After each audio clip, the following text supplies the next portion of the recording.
Hello, hello. Ooh, this audio sounds loud as fuck. Let me know if I'm too quiet relative to the game audio.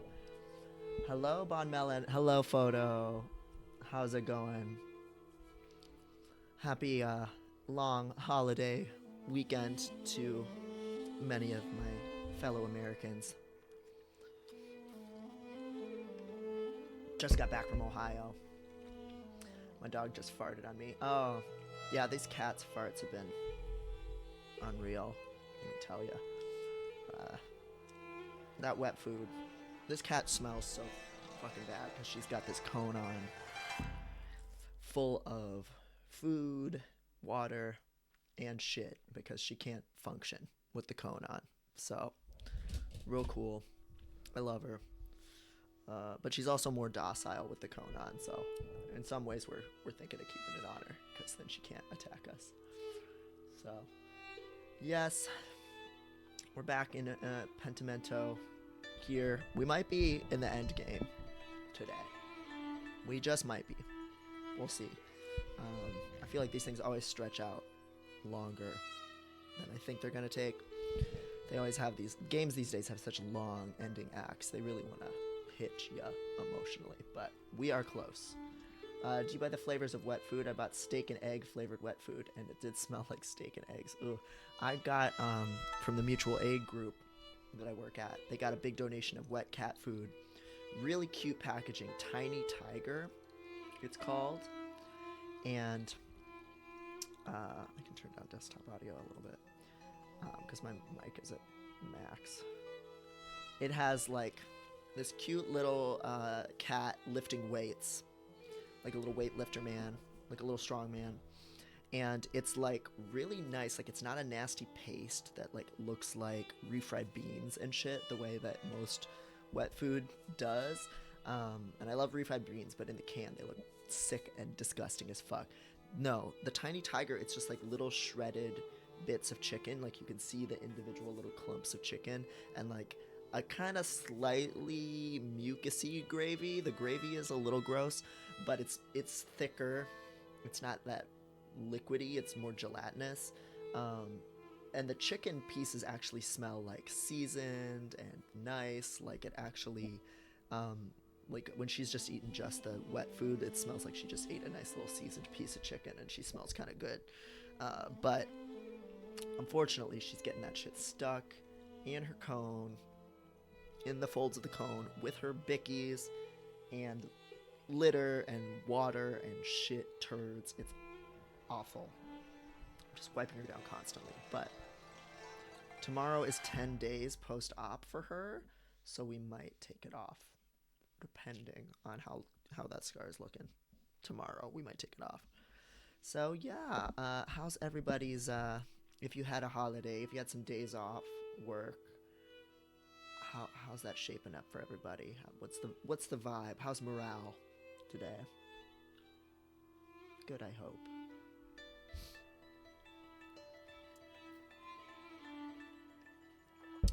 We are going to be diving into Pentiment here in just a second. I was hoping that I'd see some of the real Pentiment heads since this is more of a Europe-friendly time slot today, but I'm sure people are busy with it being a holiday and everything. But I'm really enjoying where the game is going. Where last we left off, we've traveled like 18 years into the future, something like that, and Magdalene, who was just a little baby in the previous runs of the game, is now the player character, and she is painting a mural about Tassing's history, the history of Tassing, a tiny Bavarian Alps village, and uncovering a little bit more of the lore about the peasant uprising. So we're gonna learn more about what happened with that because that's where we left off Andreas in his plotline 18 years prior, and I think also we're going to learn more about the history of the town pre-Catholic Church invading and assimilating everybody into Catholicism, because we are in the ancient Roman mines right now underneath the city. Slime Mage says, kind of rough, help dad and brother connect with the Department of Social Services in their county, so looking forward to a distraction. Oh, so is the bureaucratic shit the distraction, or is that the crisis? Yeah, because that does not sound like a fun distraction in the least. That sounds like that shit sucks. They're lucky to have your help, but that's rarely good to have to interface with that shit.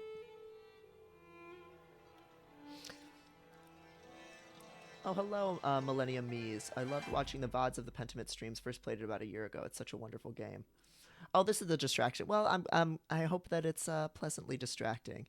Yeah, Pentiment. Oh my god, I watched the No Clip documentary on the making of Pentiment after people mentioned it at the last stream.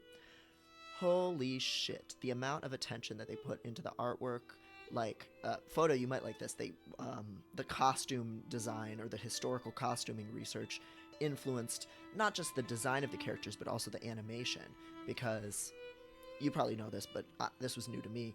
In the 1500s or whatever, people had very soft-soled shoes, so that meant there was constantly a risk of stepping on a rock or a nail or a piece of glass and getting a cut that, if it got infected, could kill you. And so people walked in this very, like, exploratory, kind of delicate way on the balls of their feet. Each step was like a little test to make sure that you weren't stepping on anything too rough and dangerous. Yeah, pacing toe first. And so that really influences the animation of the characters. They're very, like, little prancy lads, which is super cool. But, yes. You know, I tried it out when I went through my toe shoe phase. I mean, that's just also, like, autistic walking. Like, who else in the chat was a ball of the feet walker? I still got these powerful calves because I was always walking on the balls of my feet as a child, and still do if I'm barefoot around the house. That's still what I'm doing majority of the time. As a kid, I curled my toes under and walked on them. Ugh, that sounds painful. I was also, as a kid, very fascinated by the fact that, like, a horse's foot goes all the way up to, like, what looks like its knee, like a joint in its leg. And would, like, that I would walk on the tips of my feet as a kid and imagine that I was a cat or a horse or any other animal that has those, like, extended foot structures that go up into their leg. My father recorded my running to point out how wrong it was. Oh my god, cat, Deadeye, that sucks. I was, you know, I've talked at length about the traumas of being in special ed gym and just being told throughout my life that the way I stood and moved my body and did everything was wrong. I bet that really didn't help you with embracing or enjoying physical activity in any way that was good for you, right? Being told that how you used your body was wrong. I bet that sucked. I was a killer in roll step marching because of my childhood on tiptoes. Oh, I don't know what that is. But yeah, I'm always doing those calf lifts. Like, this is me on my tiptoes, but I love it. I can stand on my tiptoes like forever. Feels good. Oh yeah, I'm using the standing desk right now in case you can't tell. Makes it easier to talk, to project. Okay, so yeah, that's a little bit about where we left off in Pentiment last time. I know some people are new to the game, and that's cool. The writing is strong enough on its own, I think, to get you somewhere. And I'm glad people have been watching the VODs. I meant to upload them to YouTube, but I'm not caught up on doing that. So thank you for watching. I hope they're enjoyable. I've really enjoyed playing this game, and I'm excited to see more of it. There's a particular type of walking that women used to do inside certain kinds of gowns in order to make the sort of floaty Roomba effect. And marching band stepping looks very similar. I did always wonder about that floaty effect. Like, I always wondered, like, is it the dress? Is it the shoes? Is this just a theatrical thing? So that's interesting that it was, like, intentional. I guess that shouldn't surprise me. All right. So last stream, the game crashed while I was in the middle of solving a puzzle in the mine shaft. I had found a bunch of pieces of Roman pottery, ancient Roman pottery, and was putting it back together, and the game could not handle that. My computer, My new high-end gaming PC laptop could not handle it, and it crashed.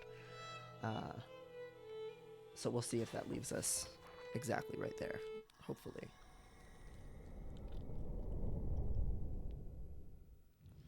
Okay. I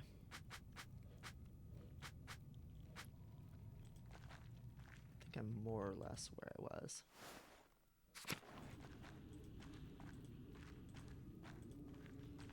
I was down here. Let's see if any more pottery is here. Did all this. So that's a drawing of the ancient Roman aqueduct. And a soldier. And some graffiti. Yeah, you can see the toe pointing in the gait of the characters. Normally this stuff should be interactable, so I hope the game is not being weird. Yeah, high stepping sounds way more exhausting. Okay, here's the last piece of pottery. Oh, another shard. I have a lot of these pottery pieces. I should find out if they're all from the same pot. Okay. So, this is where I got myself fucked up last time. Because there's kind of a limit to... Once you put it on the board, you can't take it off. I think this is the one. Oof. Oh, shit. This is so hard to control.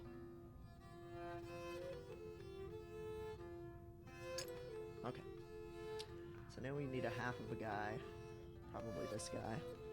Hello, Our Lady of Slime. Just holding out on the exciting new fashion revival of walking so it looks like you're a ghost. Yeah, that sounds good. Oh, shit. Go here. Okay, that looks right. Now we need an arm. Could that be it? Has a little bit of this little doobly-doo guy.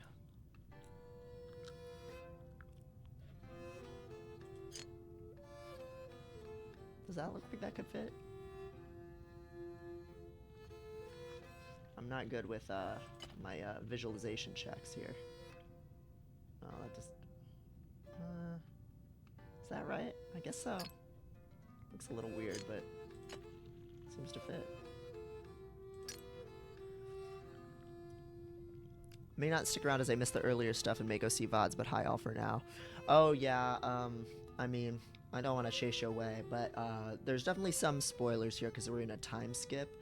But basically, we're following a different character 18 years later, and I won't go into any of the whys and wherefores on that, lest I spoil you. But okay, so we're already off to a better start with this pot than I was before. But I don't know where to go from here. This looks like maybe it could fit over here, like this little guy. Problem is, once you put it on the board, it's stuck on the board. Like, you can move it into different places, but...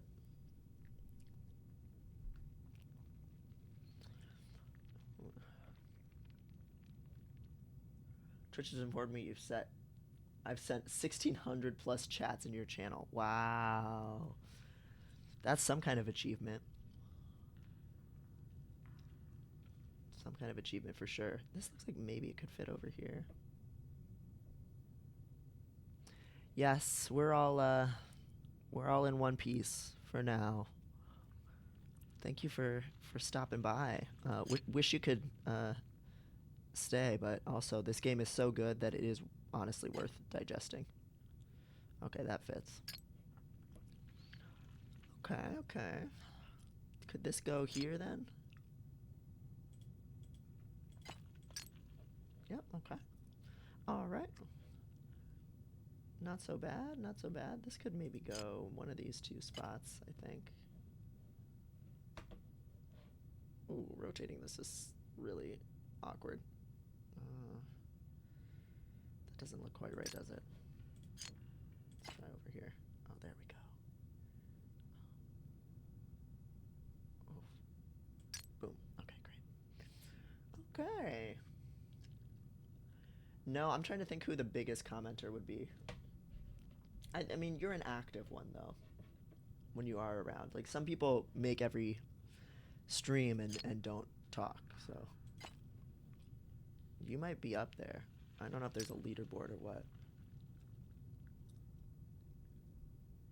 Okay.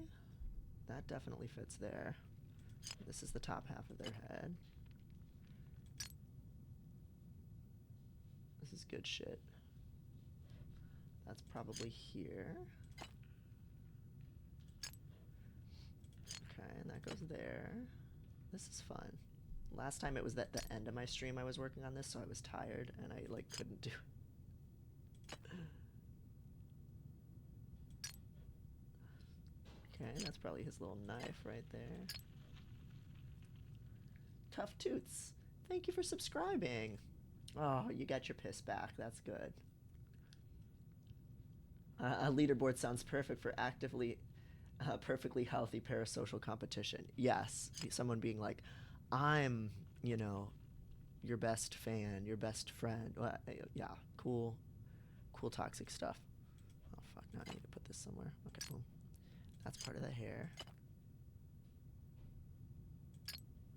Wow, miraculous that after like thousands, hundreds of years, the whole plate is here. Got it. The figures on this pot lid look like they're telling a story.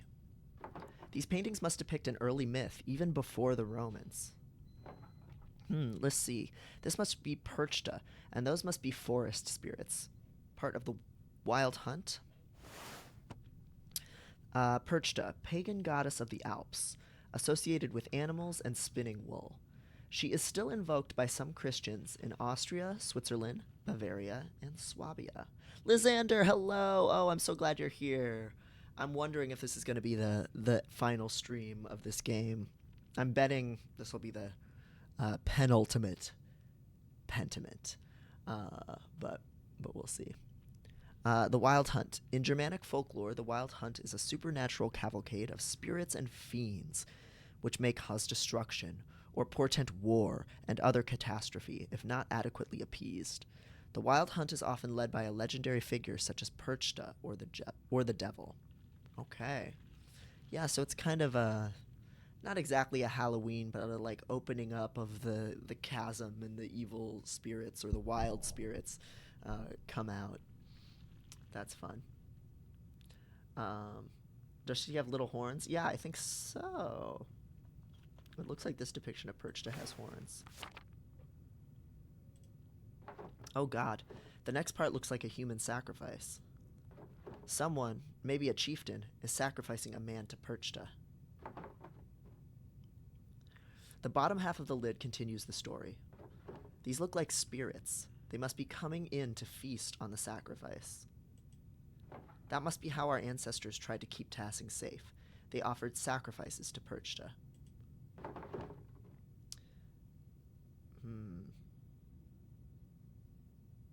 I'm gonna say this. To think that our ancestors made this, and I'm holding it now. Maybe this is what I could paint in the mural. I'll have to think more about it before I decide for certain. And yes, Lysander, I chose a time that would be reasonable for Europeans. And I'm just so eager to get into this game. I didn't want to just wait for some random weekday evening. I wanted to really dive into it. It was this or finish reading Love and Capital about Karl and Jenny Marx today. And I just got to the part of the book where, spoiler alert, Karl Marx dies. And I decided to play Pentiment instead.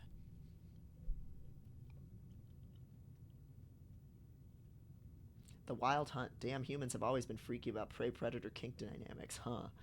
I mean, furries have always existed. Furries have always existed. People wanting to make contact with the primal in them, or just even looking at like all kinds of different rituals across the globe of people just dressing in animal skins and horns and acting more animal. I mean, granted, part of that's because that's just like available and that's what you see, you know, like we've always been in and among and of the animal. So, yeah. Fucking gotta do some freaky shit with that. All right, I'd better keep going before I run out of oil in my lamp. Damn, I did not know that was gonna happen. Oh, I watched the No Clip documentary about this game, Lysander. So, my main takeaway that we all talked about before you got here was people walking all prissily on the balls of their feet because they have thin-soled shoes. Oh, a cave-in. The wood here looks newer than the first part of the mine. Was this collapse recent? I won't be able to go any further with all of the rubble. I suppose this is as far as I can go. Still, the murals on the wall showed me what Tassing was like when the Romans were here. I wonder if I can find out where the Mithraeum was, or what it is. And putting the pottery shard back together showed one of the earliest stories of Tassing. I think I've seen everything. I think I've seen everything I can down here, and my oil is running out. Time to climb back out. Yeah, we gotta bring back dainty walking. And frankly, you know, if we were all wearing Vibram 5 fingers or some other similarly barefoot shoe, then we could do that.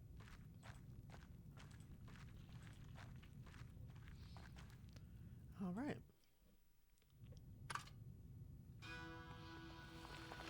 Uh-oh. Ah! Wait, who's that? Hello? Is someone there? I better get out of this shaft before another rock comes crashing down. Watch your head, girlie.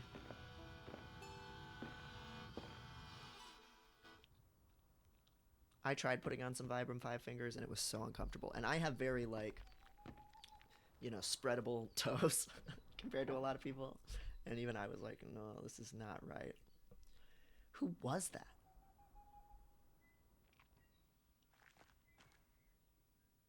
Getting the dust out of her hair. Even Apollo and Artemis would have helped me out of here. Well, now that I have more information, I can make some decisions on the first section of the mural. I should go get back to the rat house and get to work. Oh, fun! I haven't shared any feet things on your socials lately. Well, pay up. I know. Well, I've been socked. I think I've still shared some leg hair. I just give and I give. It's never enough. Oh, little piggy. You. Yes? I'm Hollerbrant, the Lord's gamekeeper. Uh-oh. Why are you grazing pigs in the woods?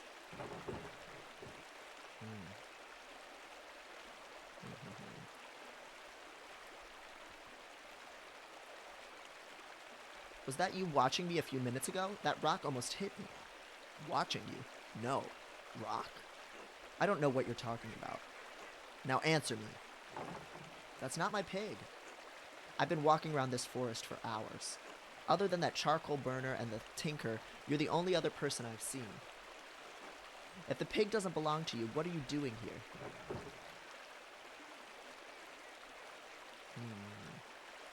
Does everyone have to justify being in the woods? If I think you're stealing the Lord's wood or illegally grazing your pigs, yes. All right, let me ask a different question. Whose pig is this?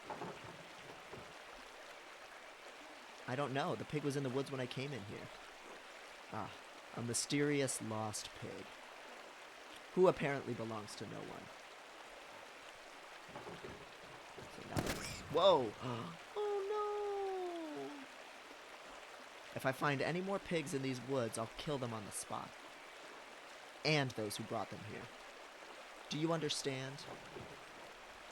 Fine. Remind your neighbors what happens when you break the Lord's laws. I knew the Lord's men patrolled these woods, but I've never seen one before. I didn't realize they were so strict. I suppose I should consider myself lucky. Anyway, time to get out of these woods and back to work at the rat house. I meant like the post about toes spreading wider without shoes, but sure, I'll give you $5 to post toe. Well, thank you for supporting my endeavors.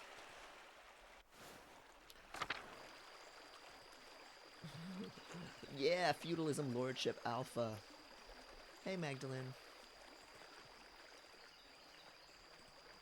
That could be literally anyone's pig. I want to let them know, because as Photo said, that's a whole season of food.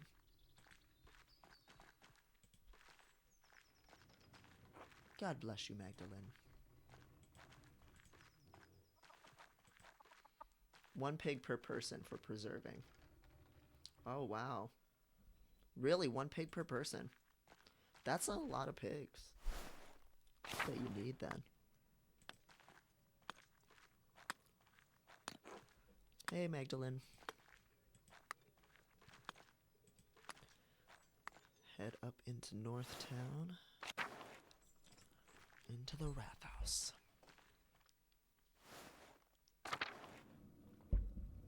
I didn't know that I was going to get to decide on a mural this quickly.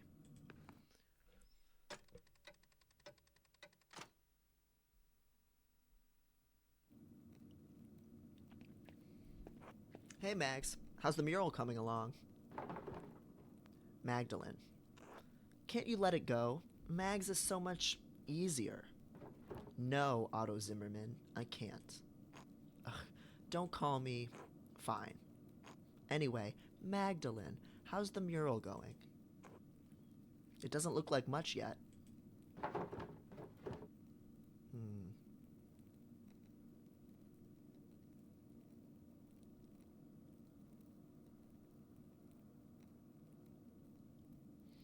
No work of art appears significant at the start.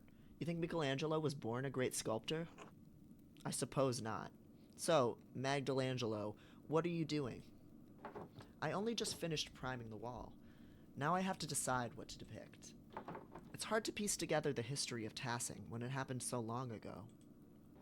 Since the Abbey library burned, I can only rely on stories from people around Tassing. Even what I could find out about the Romans and pagans was obscure. I had to go into the old salt mine to find anything. At least now I know what to paint for the first part of the mural. So, what is it? Well, a little bit of a ambulance noise there. So, let's see, I'll use the pottery and tools the farmers have found to show how we lived before the Romans. Smokey told me a story about the god Mars as a wolf, the nymph Tassia, and how the spring was blessed. I'll recreate an image I found in the mine. It showed how our ancestors made human sacrifices to appease Perchta and the spirits. Oh no. But y'all want to see the little baby? She's sleeping right now. Maybe I'll bother her later. Don't let me stop the stream without showing her. But I'm very glad she's not annoying me right now, So we can use the pottery fragments and tools that the farmers have found in the field.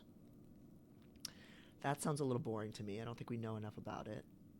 I do remember a little bit of Smokey's story, and the nymph Tassia, but this bit of pottery and the pagan sacrifices is definitely the most racy. So I think I'm gonna go with that. Human sacrifice? Don't you think that's a bit much? I don't know how the rest of town will take it.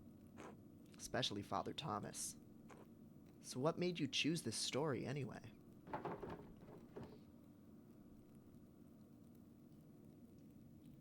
I don't think we should hide our pagan past. This is what our people did. I guess that's true.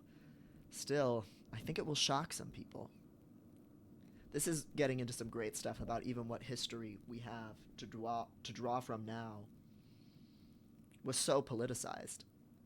Like what gets written down, how it gets depicted, what tiny amount that we would know today about the ancient history of this region would be what people from this time period and maybe a little before deemed worthy and appropriate to write down. And of course that was influenced heavily and censored really heavily by the church.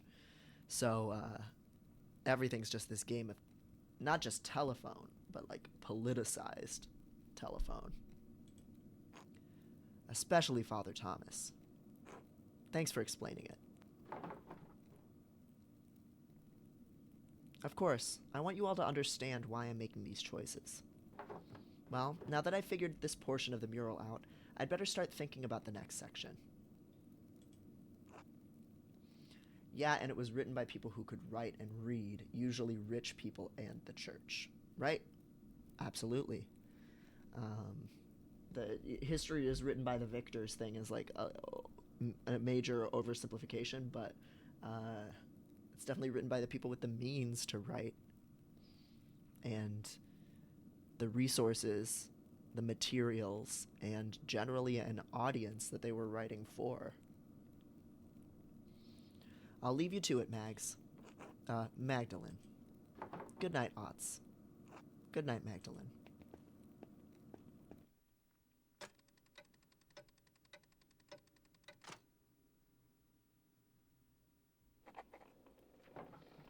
Now that I've decided how to depict Tassing's earliest history, I should decide how to paint Cursoe's history. Mother Illuminata's letter mentioned that a Matthew Faucigny So used to be a brother in Cursoe. The gay boy. Hello, Chicago. How's it going? She said he knew a great deal about the Abbey's history. I should write to him and ask him what he remembers. Oh, and I have Esther's letter to answer, too. I should write to them both now, before bed. Hello, Waluigi Bowser. Oh, before I write, I should read that old book Brigida gave me. Maybe I'll learn something pertinent for the murals. Okay, so here's my letters. How do I read the book? Is it in my inventory?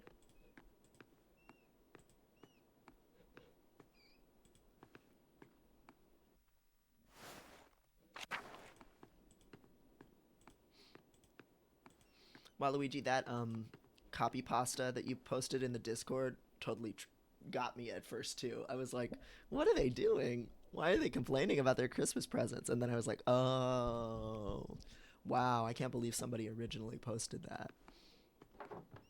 Hello, Magdalene. Do I have like an inventory?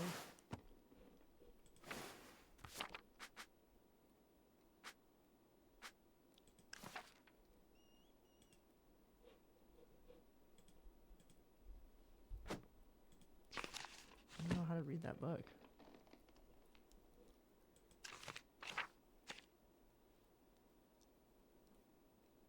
Oh, I haven't looked at this part before. Yes, you did. I did see your Christmas Eve haul. You had like gotten a ton of stuff. I think that's part of why I was so baffled by that copy pasta at first. I was like, why are they complaining? They cleaned up. But then I understood.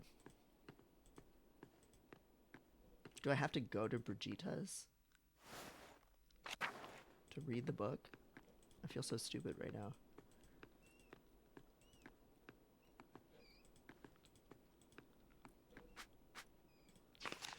Let me look at people. There's such a huge cast, and watching the No Clip documentary about just all of the character design work that had to go into this, it almost reminds me of that Netflix series Dark, because you have to have a commonality across families and see the relation between people, and then you also have to have multiple character designs across time and have them be recognizable. It's just so impressive.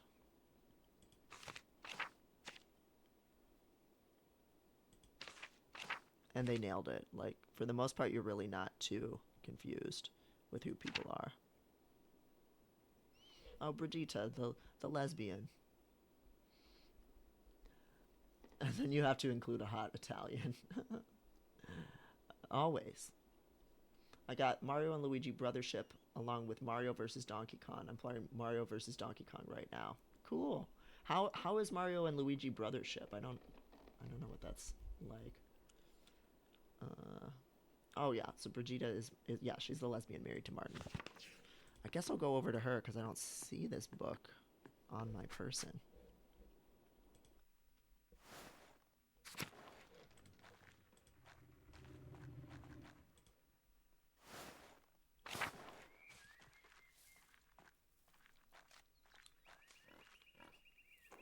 Hello, Magdalene. Did you need something? Mother Illuminata told me of a book of local history that Martin stole from that baron decades ago. Do you know what happened to it? Oh. I hope this doesn't get me into any trouble, but I still have it, hidden in a drawer. Martin left it behind when he ran off. Why'd you keep it? What was I supposed to do? The Baron was killed soon after, and there I was, holding his stolen book. I didn't want Martin to get in any more trouble than he was already in. I never read it, though. I don't read well. Can I have it? I don't know. I need to reference it for the mural. But won't everyone wonder where you got the ideas? I've been talking to people all over town. They'll think I get their ideas from them. Oh, all right. I'd like to have nothing more to do with it, to be frank. It reminds me of difficult times. A stolen book of a dead nobleman in our home. Perhaps it spoiled our milk and turned our eggs all these years. Here you are. Please, don't tell anyone I had this. Ah, Historia Taciae. It's in Latin, which I don't read well. I'll puzzle over it in the evening. Thank you, Brigitta. You've been a big help. Of course, Magda. Be well now. God bless. You too, Brigitta. Until later. So I'm pretty sure I already did that scene. So there must be somewhere in the house that I can sit down and look over it.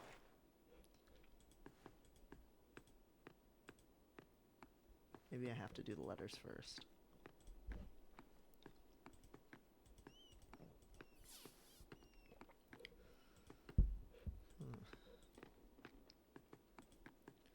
I thought she said she wanted to read it before. Hey, Maddie! How's it going? How's the 3D printing? Yeah, there's nowhere here to do it. Alright, we'll do our letters first.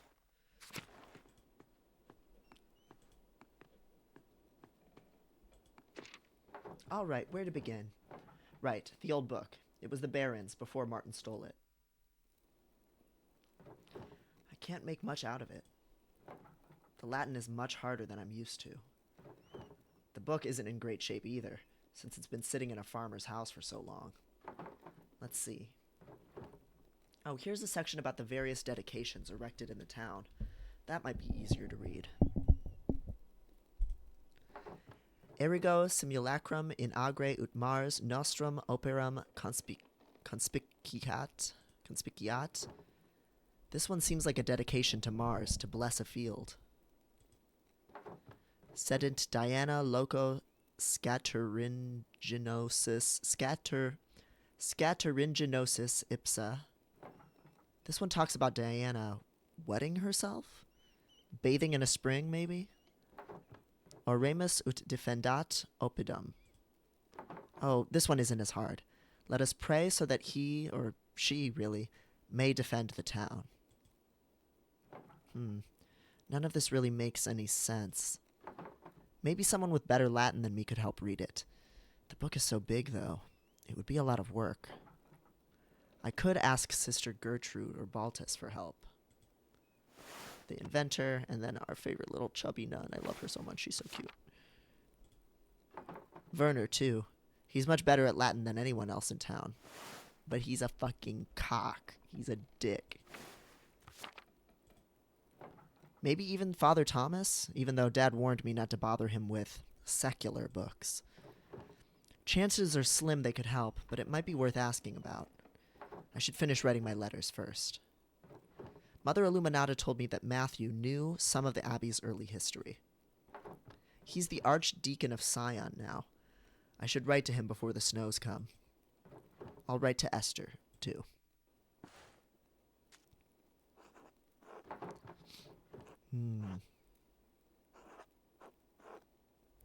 I hope that Matthew and his little boyfriend are still together. Most revered Matthew Faucigny So, Archdeacon of Sion. My name is Magdalene Druckerin. I'm the daughter of Tassing's town printer, Klaus. My father and I are creating a mural for Tassing's Red House. We want to show the history of the town and the abbey. Mother Illuminata told me that you might be the best person to ask about Crusoe's early history. I understand you are a busy man, but we would be most appreciative of any information you could give us. If you know of any other places where we might learn about the Abbey's history, we would appreciate it.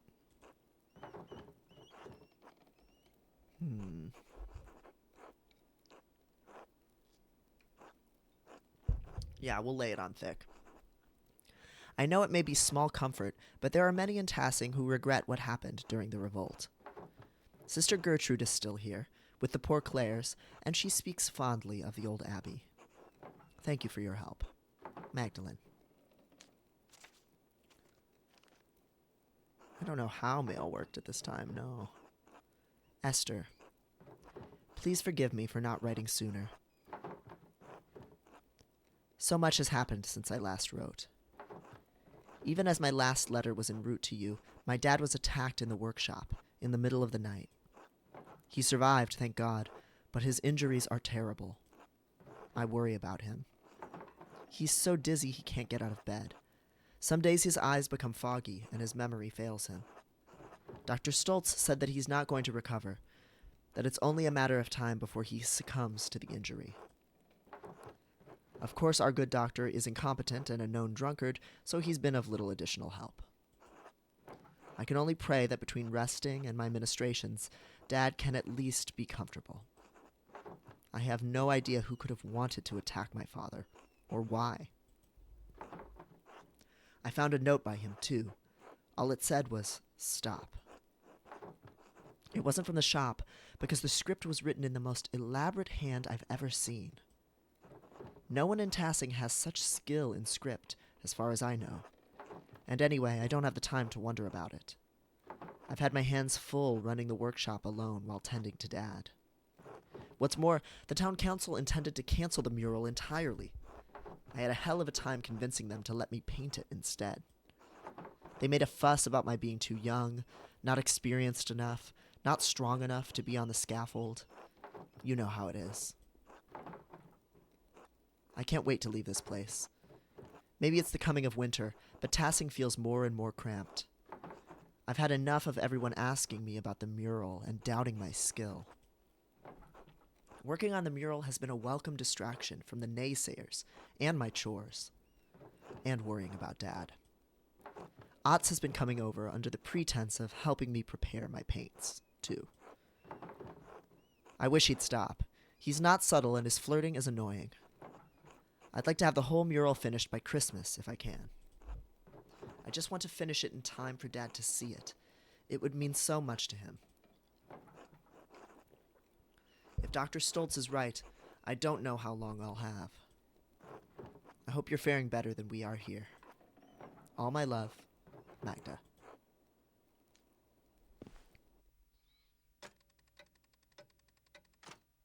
Couple days ahead. Lysander says, I know in Denmark it took around 5 days for letters to arrive around in Denmark. This was in the 16th century. Someone made a joke that that's the same time estimate for letters today. Yeah. No, I mean, I didn't know until pretty recently that, one, there were multiple newspapers released every day. Like, I obviously had heard the phrase evening edition, but I didn't realize that literally meant newspapers were printing in the morning and in the evening and delivering those to people's houses, and that was something that went back like centuries. And that letters would often be delivered multiple times per day too. And like calling cards, again, I had heard of calling cards, but I didn't like literally know and understand that, you know, people would just come and leave a card saying that they had come to your house, and that you were supposed to, you know, I guess not literally call them up, but like go check in with them or write them a letter. It's crazy that, like, I mean, that's more in cities, but like even going back centuries, people were communicating in a pretty rapid fashion some of the time. It's amazing, especially considering how broken down mail delivery is now. Okay, is it daytime or night?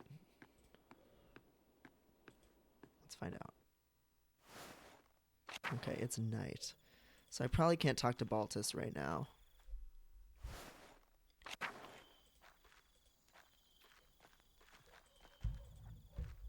He's the person I trust the most to translate the Latin. Yeah, he's asleep. We'll go to bed.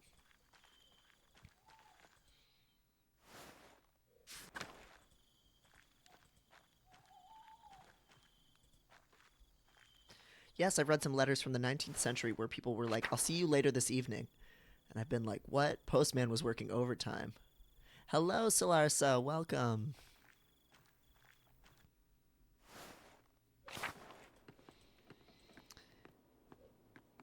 Yeah, like there was a pretty sophisticated apparatus for getting mail to people. Better than what we have today. Which I guess makes sense. Like, I don't know if there's some phrase for this, but sometimes when a more advanced technology comes and supplants another, the old technology kind of degrades in how it's maintained, right? Like, we're not putting as much energy and funding into the post office, certainly here in the US. And part of that is because of conservative attacks on funding for it and all that kind of stuff, destruction of any public infrastructure. But part of that is also just we have email, we have the telephone. Like, as each successive technology has come, it's captured a lot of investment. And so actually, the mail was way more sophisticated in the past because we needed it to be. And like trains, I don't know, are another example to a certain extent. Again, a lot of that is corporate fuckery, pushing for these things to be de-invested, but it's also just there's less priority towards like maintaining certain technologies,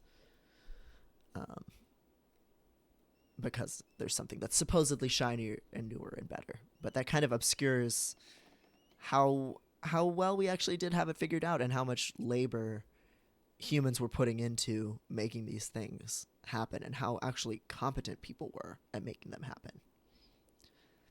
It's late. I should get some rest soon. Go to sleep.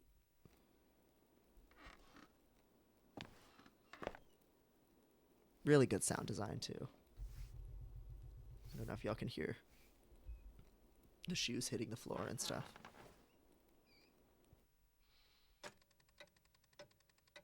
Okay. Oop. Going through November. Damn, she was tired.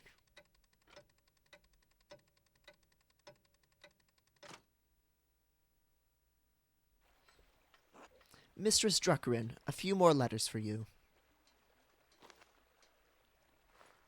I love the blanket on his horse. Mood, yes. Going to sleep in Tassing. I'm the printer's daughter. ASMR 8 hours. ASMR 10 days. Take care. Thank you, sir. Safe travels.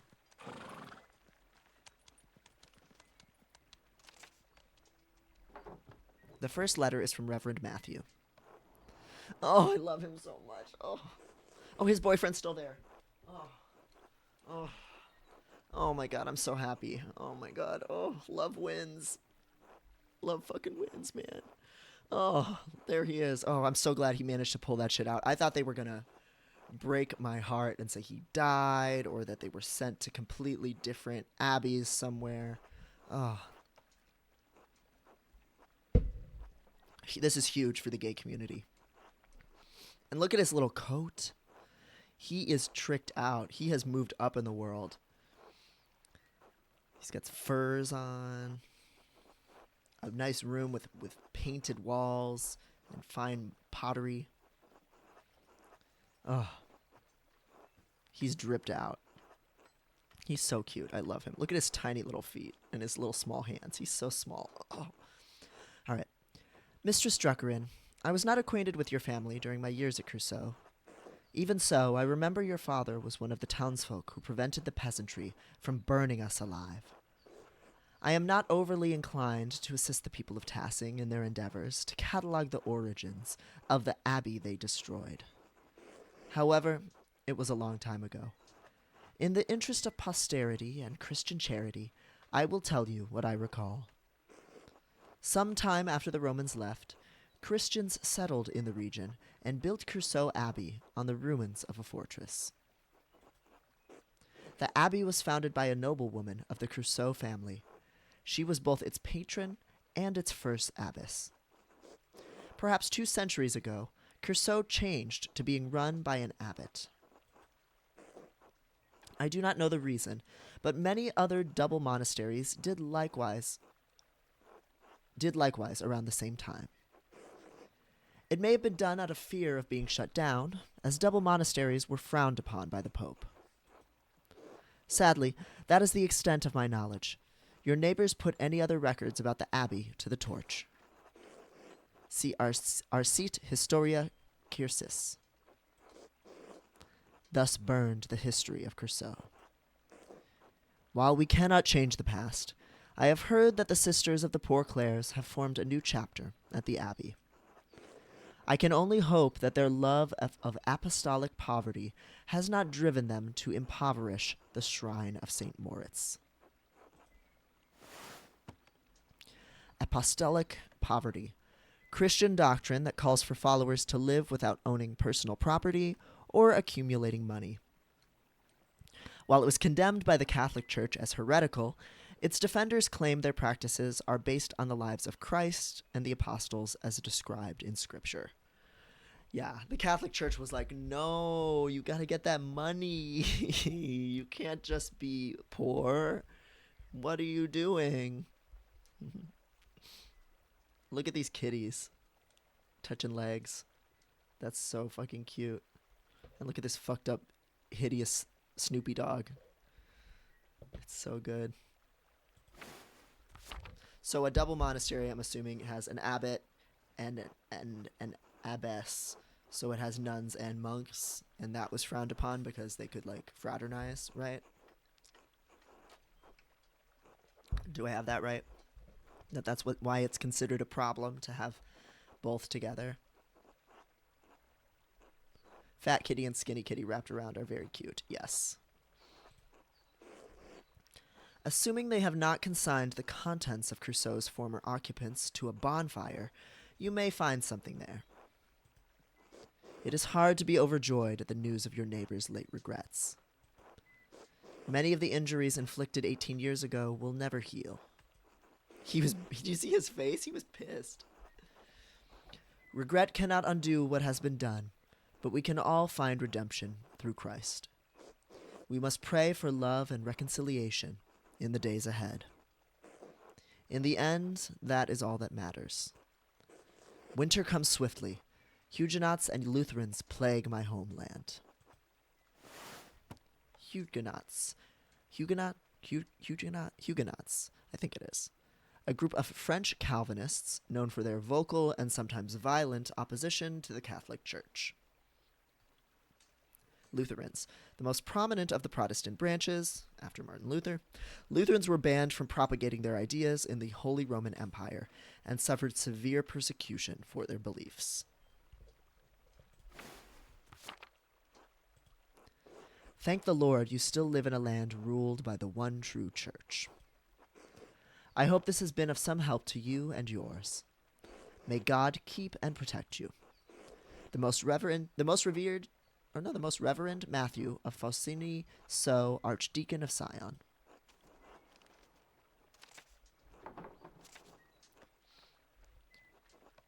Lysander, if you've seen the kind of a asshole, but at least he's gay post of a screenshot of a Reddit comment, that comment is actually originally about Matthew from the Pentiment subreddit.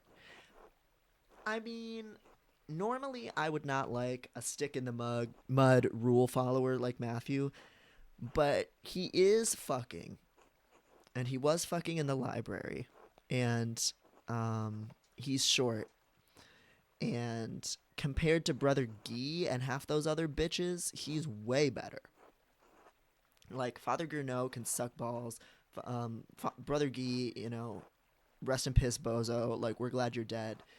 He's willing to break some rules. I think I see Brother Matthew as somebody who's playing the game a little bit. Here it definitely sounds like he's representing Sion and whatever, and he's stuffed up and certainly is very invested in the church that he's made his life and all of that. But it's also a great scam to run if you're gay. And he got his homie, he got his husband with him on the come up, so we love that. To me, that's a win. They should have all fucked or been in the club. Yes. Ah, another reply from Esther. Oh, Magdalene, I am terribly sorry to hear about your father. My parents send their deepest condolences. If we can provide you anything from Prague, you need only send word. I know we are further away than is easy to travel, but I will see that we can do what Hashem allows. Hashem, literally the name in Hebrew, this is a way to refer to God indirectly in informal conversation or writing. Father says that he remembers no one who would want to harm your father. Yet the night I was born, he remembers great strife in town. Perhaps there is old blood over depicting the night of the revolt? That is all he could suggest. We pray for you and your father every day in our offerings. Hashem will make all things right in time. He will exact justice on the culprit. I am encouraged to hear that the town council let you continue the mural at all. The guilds here would protect your right to complete a job. Whoops. Just unplugged my desk. Especially once a contract has been reached.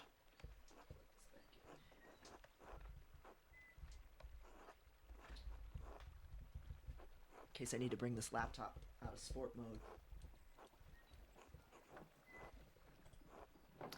You will like Prague much better than Tassing, I think.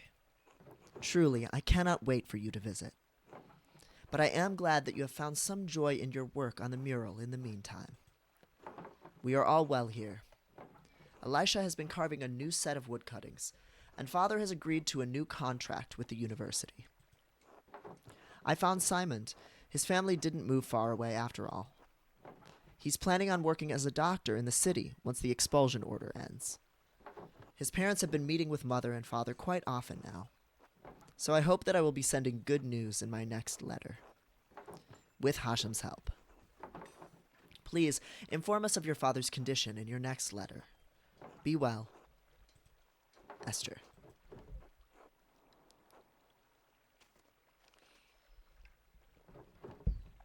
That's all the letters I have for now.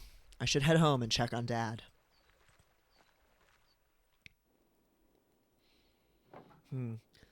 Werner was supposed to come check on Dad today. I wonder where he is. Maybe I should try to find him later. Ah, good morning, Magdalene. Good morning, Dad. Feeling any better? Your fever broke at dawn this morning. A little stronger. All things in time. Do you want anything to eat before I leave for the day? I'm working on the next section of the mural today. I'm not so hungry right now. I'll be all right. Your letter from the Archdeacon. Yes, that's right. What did you learn from him?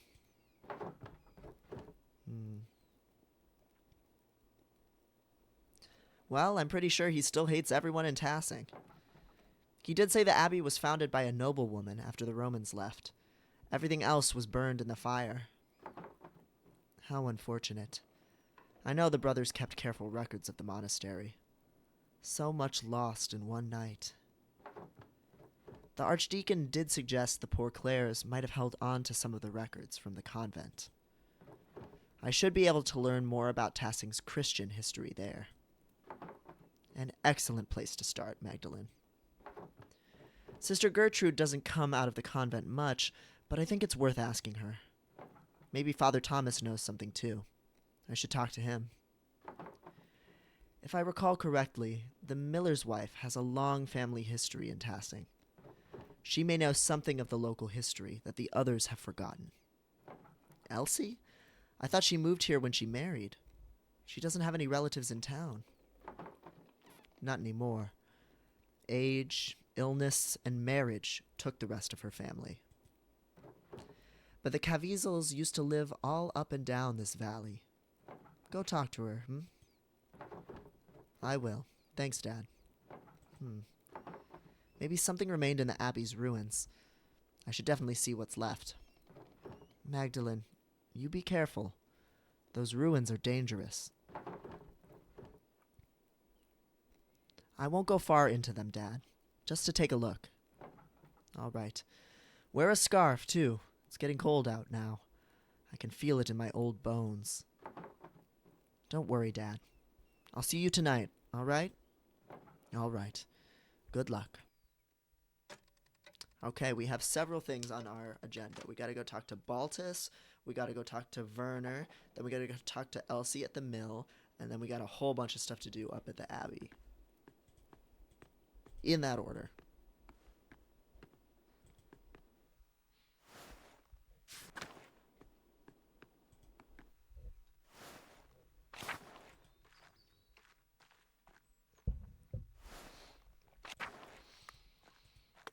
I love that I'm just getting to decide what the story is of this town's history. Alright, Baltus. Help me out. Oh, this is the Italian you were talking about. I forgot about the sexy Italian with the bowl cut. Oh, man. Hello, Baltus. Do you have a moment? Only one, I'm afraid. What can I do for you? I came across a book about the history of Tassing, and I was hoping you could help me read it. Oh, no, not today. I'm far too busy for that at the moment. Nasio and I have our hands full preparing the Christmas ale, you see? Ooh, that sounds good right now. Of course. Sorry to bother you. Not at all. Apologies I couldn't be of more help. Damn. Baltus Workshop. I wonder if we can do another lesson soon. Damn. Let's talk to Nazio. Ciao, Magdalene. Hello, Nazio. How are you? Ah, I am well. The winter is approaching. Quickly, no? What is it you say here? Perched a pinching at your nose? You've caught on to our customs quickly. Yes, yes, Baltus is a good teacher. He has explained many of your funny Bavarian sayings to me. I must admit, they are rather charming, even if the language is a bit rough to my tongue. Will you be staying in Tassing long enough to learn more of our funny sayings? I should return to Genoa soon, but Baltus and I still have some business to conduct. It has taken longer than I anticipated to complete. His accounts are complex. I may be forced to remain a few more weeks. Dio, who knows? I pray that you'll be able to return home before winter sets in.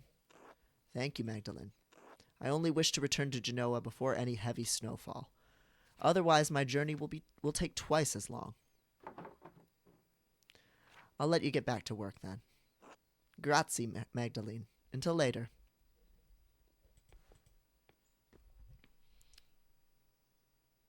That's the fucked up thing about working with history or with memory. As an archivist, people definitely will ask you to decide what the story is, and will not realize what they're asking. Yeah. I mean, that's the problem with crafting any narrative, or really any art. There's so much subtraction when you make your decision about what to conclude. And when it's just, art for its own sake, creativity under constraint and all that is very motivating for a lot of people and makes really wonderful work. But when it comes to an actual narrative of the past, when people mistake the art of it for some kind of objective metric or objective recollection of what happened, then you're in some trouble. Me and, what is his name? Nazio have some business to conduct. Equals, we got to try some more positions. I mean, yeah, there's something a little gay going on over here. All that Christmas ale.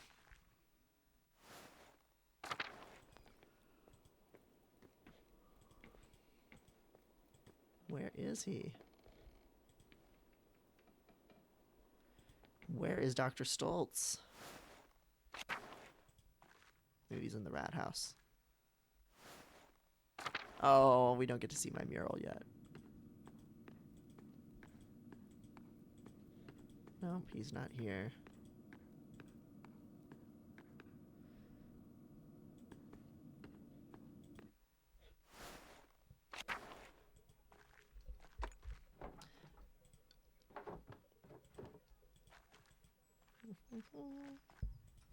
All right, up to the mill. Oh. So I don't remember Stoltz being an alcoholic before. So that must be a more recent development, or if it was alluded to in the prior chapters, I missed it. But he looks knocked out right now. No, he became an alcoholic. Okay. All right, what's up, Werner? He's sleeping. Snort. Ugh. Hey, wake up. Ugh. Hey, you'll freeze if you stay out here. I don't have the strength to carry him home. I have to tell someone.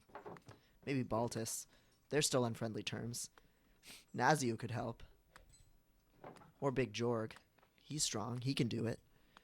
Ugh, what a mess. We'll tell Nazio to do it. You can avoid it if you talk to him as Andreas earlier in the game, but it's very easy to miss. What does he say? Like, hey, I'm thinking about becoming an alcoholic. Should I do that? And then you're like, no. And he's like, well, you're a learned man. I trust you.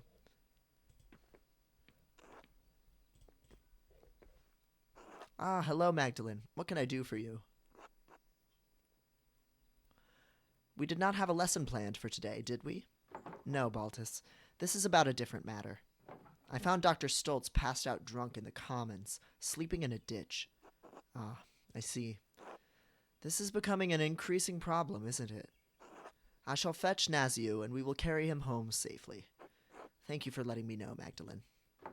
Nod. Yeah, get your twunk out there. Collect your mans.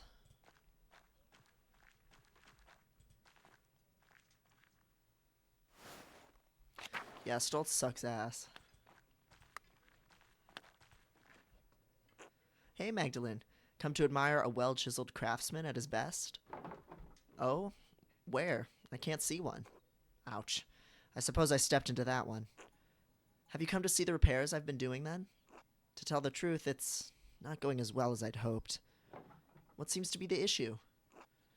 I assumed I'd hit a snag either when it came to the stone or the tools, or my lack of artistic skill. But it's more than that.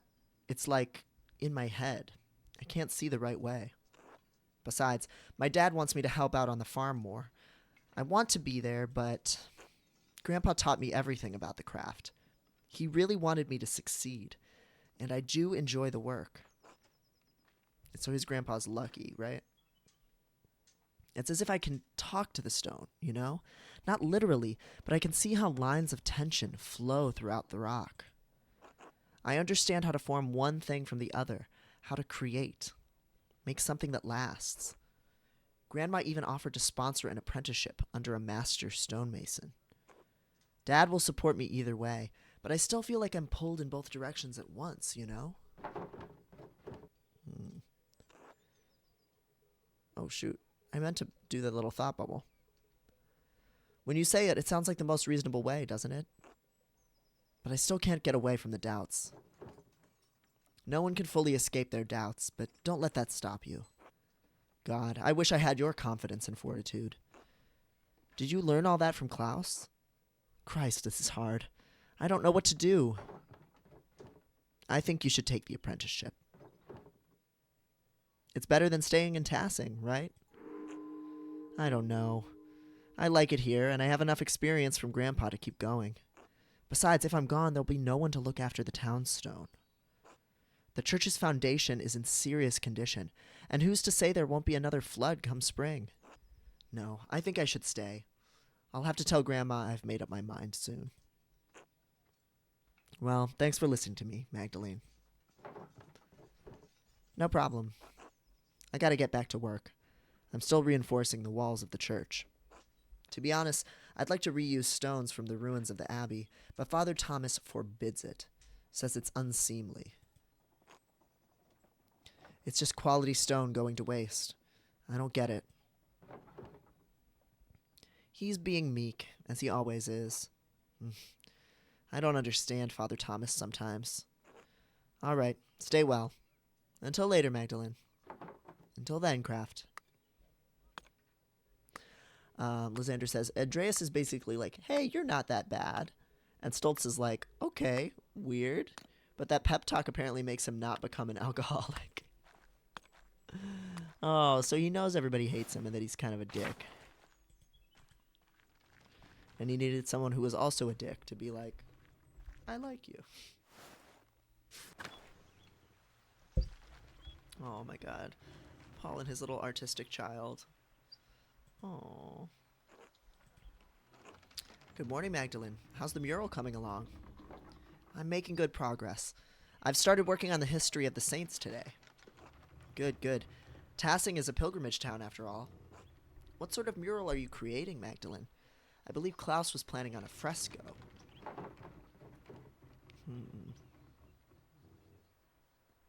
I don't know the difference. But let's do this complicated sounding one. Well, I'll start with the intonatio and then paint the fresco over it, so that I have a clear consistency. Ah, I see. Do you have enough plaster? The rat house wall is so large. I was worried it wouldn't stay wet for long. Since when did the town miller know so much about art? It's been an interest of mine since childhood, but my father disapproved. After my mother and I left Tassing, we stayed with her family for a few months, before we heard what happened. Your father's friend, Andreas, he encouraged me to draw. While we were away, I studied in my uncle's library. I've collected books about various art styles since we returned.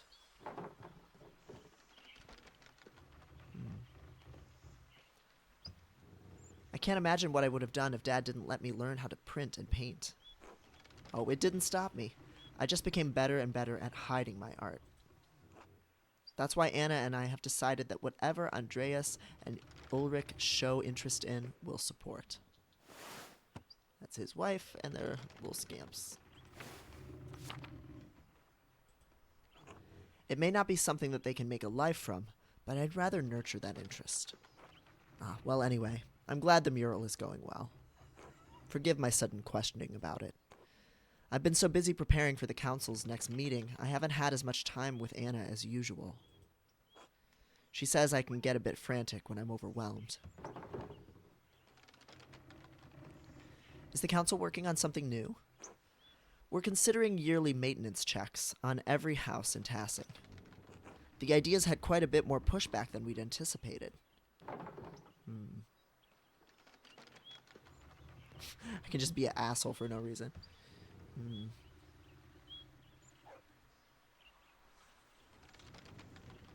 I can understand the utility of the proposition, but it might feel like a nuisance. Precisely. That's the issue we've run into. This would help protect those in Tassing who don't have the skill to fix things themselves. Widows like Agnes or Gret. But without instituting it for the whole town, we can't enforce the proposition. In any case, the matter is far from resolved. I imagine spring will come before anything is actually done. I'd better get back to work. Thank you for letting me interrupt your day, Magdalene. God bless you. Until later, Paul. She could have been a real asshole to him, but Paul's a sweetie. Let's talk to Elsie. Magdalene, dear, what brings you up the hill? Dad was telling me your family's been in Tassing for hundreds of years. Oh, is this for the mural? I'm not sure I want to get mixed up in that. I won't depict your family specifically, if that helps. You're one of the few people who knows anything about the town after the Romans left. The Muellers have been a pillar of Tassing for generations, yes. Though I'm afraid I only know a little bit about them. And much of that I've heard from others. Lenhart didn't care to talk about the past. I meant your family, the one you were born to. Your family name was Caviezel, wasn't it? Oh. Not a soul in town has asked me about my family in years. I was beginning to think my neighbors had forgotten us. I am not surprised your father remembers the Caviezels. He was sweet on my sister before he met your mother. I am the last of us left now. What happened to your family? My elder sister married out of the town to a man in Innsbruck. I was told she died of a fever shortly after giving birth to her son. I'm so sorry. Yes, well, it was a long time ago. I wish I could have attended her through I wish I could have attended her through her birth and healing, but Lenhart needed me at home. I lost my brother too that year. And your parents? Do you mean to put this all in the mural, Magdalene? No, I'm just curious. I'd like to know you better. Ah, my father, his temper led him down dark roads. My parents struggled to love each other as husband and wife should. God called them back to heaven. There is not much else to say. Oof. That sounds a little bleak. In any case, my grandfather told me the Caviezel's have lived in Tassing for hundreds of years. Sounds like kind of a murder-suicide, doesn't it? Perhaps even 1,000, though it seems impossible to imagine a time so long ago. The Caviezel's were pagans? Yes, the original Bavarian people, here even before the Romans. My grandfather said his grandfather told him the Caviezel's resettled the town after the Romans left, built their new home right on the spot where they had been living when the Romans arrived. Another ambulance. That's a remarkable story. It reminds me of Parzival's quest for the Grail. Who's Parzival? 13th century retelling of the Arthurian hero Percival, written by Wolfram von Eschenbach. Themes of love and chivalry are prominent in this adventure tale. I think that was the book, maybe that Andreas left for Magdalene, that he bought from the Abbey. So that's why she knows about it.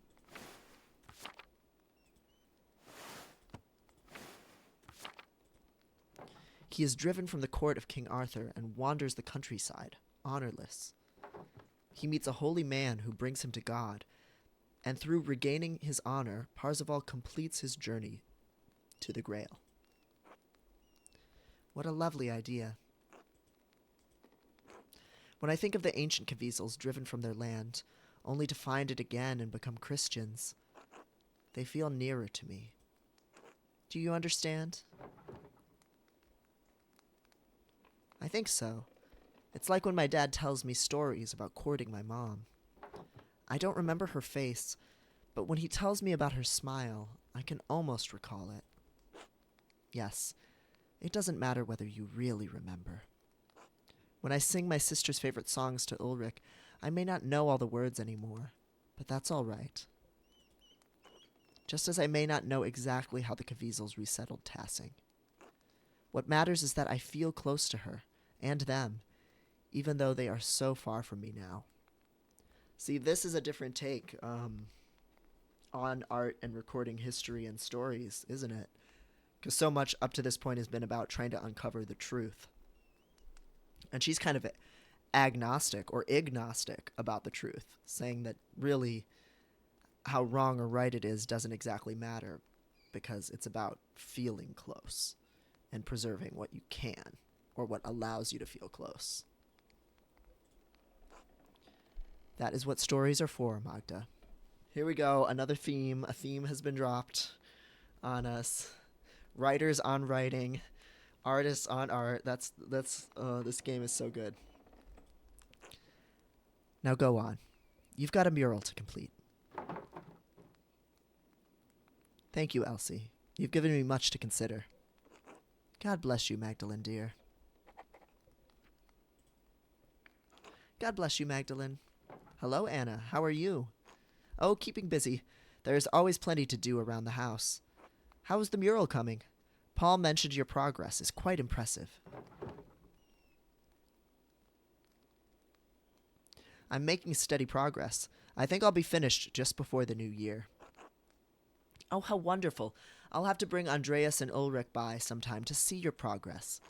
We won't get in your way, of course. I'm sure they'd love to learn about the process. You're all more than welcome, but watch your step. There's plaster everywhere. I've just mixed a new batch to keep the wall moist. It's hard to maintain the right texture when it's so cold out. Oh, I can imagine. I've had a similar problem when I helped my mother in the bakery. Rolling dough in winter was such trouble. We had to throw out so many batches that wouldn't rise. Your discipline is admirable, Magdalene. You know, I was a real rascal back in the day. Skipped on working with my parents more times than I can count. So it wasn't Big Jorg who was the troublemaker? Oh no, Jorg has always been more hardworking than me. I was a thief and scoundrel. It started with cakes from my mother's table, still hot from the oven. Soon it was silverware, mugs, trinkets I found around town. Ulrich's little hat once even belonged to Andreas Mahler, your father's friend. I stole it from his head. Of course, stealing is against the Lord's commandments, so my father would make me return everything if I hadn't eaten it already, and marched me to church to pray. Father Thomas grew accustomed to seeing me more often than Sunday mornings. I guess you got tired of saying Ave Marias? Ha, that was part of it. I grew out of the habit over time. I think I started to see why my parents had such a devotion to the Lord.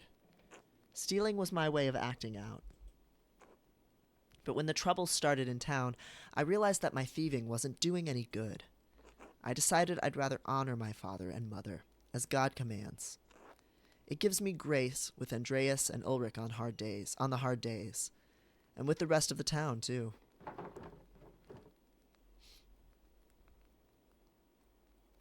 I think Ulrich would be proud. Thank you, Magdalene. That means more than you know. Well, I won't keep you any longer. I'm sure you have plenty of mural work to do. I'll see you later, Anna. God bless you, Magdalene. So Ulrich right here is wearing Andreas's hat, and it has little patches from wear and tear over the years. It's very cute. All right, next up, I guess I was supposed to talk to Father Thomas about the translations, though I don't think he's going to be much help.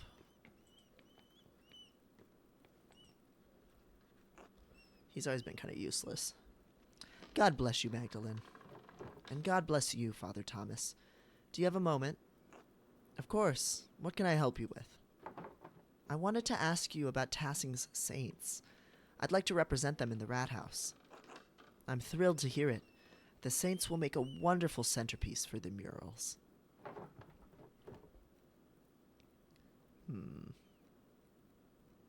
No, not as a centerpiece, simply as part of Tassing's history. Of course, I consider our saints to be central to Tassing's history. Curceau's, too. But you know there is one saint you're overlooking. Contemplate this. Why, the Blessed Virgin, of course, Mary. Many people forget that Mary is the greatest saint, and she visited one of the peasants here in Tassing centuries ago. The Virgin Mary appeared in Tassing? Why? Yes, she appeared to give a message. Centuries ago, a farmer in the fields behind us had 3 visions of Mary. In the first, she told him that she wanted him to tell the Bishop of Freising that she had appeared. The peasant traveled down to Freising, but the bishop would not see or hear him. Keep listening. The peasant returned to Tassing and had another vision in the field. The Virgin showed him a pattern, a labyrinth. She told him to draw it on a sheet of birch bark and bring the drawing to the Bishop of Freising. Why didn't she just give him the labyrinth the first time? The bishop attempted to turn the peasant away, but he could see the drawing of the labyrinth in his hands. It was the same image that the bishop had seen in a dream 3 nights earlier. He met with the peasant, who told him of 2 apparitions he had seen here in Tassing. The bishop was moved by the peasant's story, and he came here to Tassing. Keep listening. And when the bishop came, Mary appeared to both of them. She told the farmer that the town needed to build this church. She told the bishop to support the town. I had no idea that's where all of this came from. It's not a story I tell much anymore. I suppose the people here think of Moritz and Satya, their connections to this place. Mary is such a core part of their prayers that they forget about our particular Mary, But in any case, Our Lady's demands were clear, so the bishop helped fund the creation of this church. The people of Tassing have been using it ever since. You're not from Tassing. How did you hear this story? True, I am not. The people told me when I came. And the former priest told them when they were children, and so on. The priest and the flock have shared the responsibility of passing on the story over the centuries. Thank you for the story, Father Thomas. Have I convinced you to include the saints prominently in the mural? I wouldn't be too hasty, Father. Well, that is a most harsh indictment of my storytelling. Even so, I will pray that the Lord may yet turn your heart. God bless you in your work, Magdalene. God bless you, Father Thomas. Yeah, I guess we do have a pretty prominent mural of Mary and Jesus receiving the wise men on this church, and there's grown Jesus chilling out in the ceiling. And then this is the labyrinth, I believe.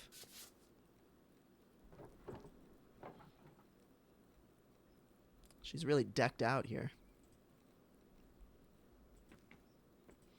And then we have the devil churning butter and leading peasants into the flames. Or a demon, I guess, probably. Seems like there's no way to get to the ruins anymore that Paul used to decorate. The Maze Lady is a very cool, specific Mary. She looks it's really beautiful art. Don't get me wrong.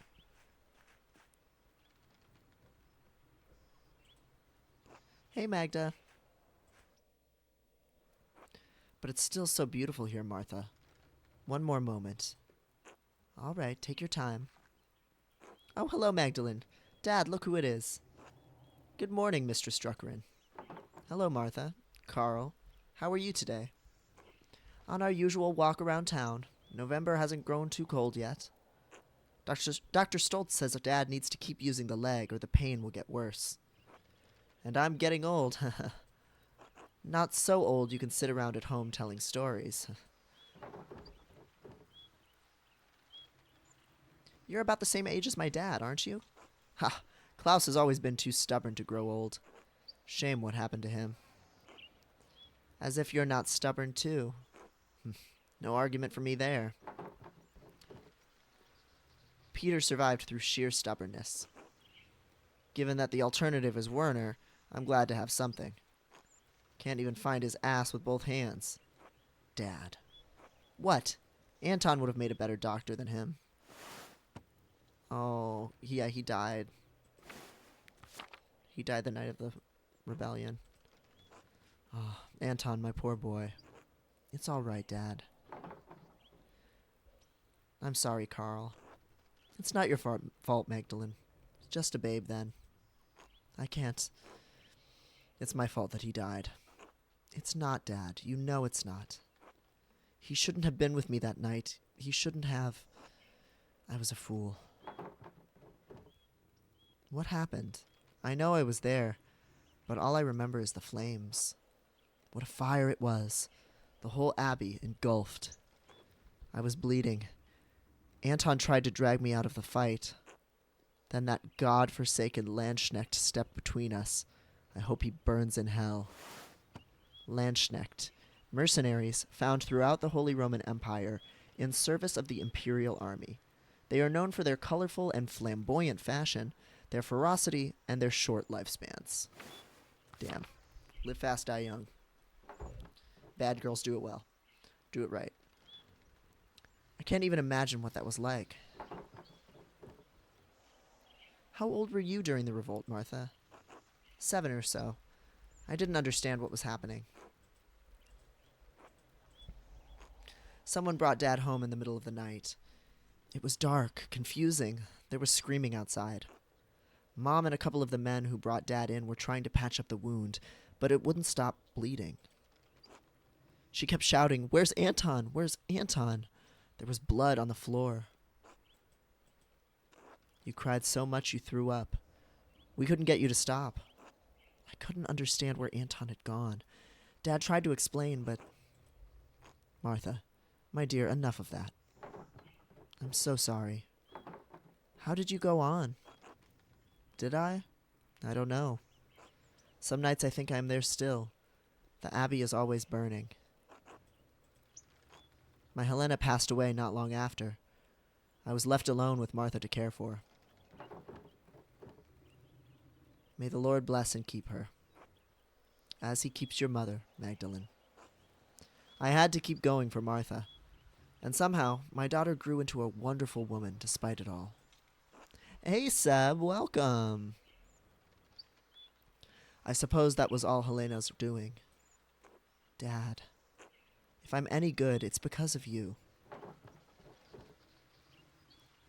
Thank you for telling me about that night, Carl, Martha. Time doesn't heal, Magdalene, but it does dull the ache. It's time we continued with the walk, Dad. Yes, dear. I'm feeling much more alive now. Be well, you two. Slime Mage says, she has an interesting face. I can't tell if she looks like she's crying or going to sneeze or just heard something break. Oh, that's the Mary. Millennium Mies, this Landsneck was the guy with the sword and the colorful clothing Andreas saw at the inn, if I remember correctly. Yeah, I mean, either that or one of the, many like him who came in once the revolt started, right?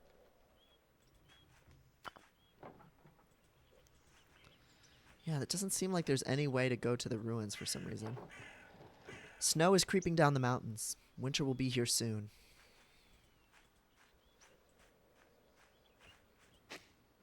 I can smell the anise on the breeze. It reminds me of when I was little.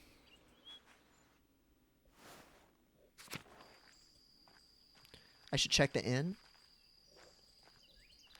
Alright, alright. There's gays. Alright, alright, you got me.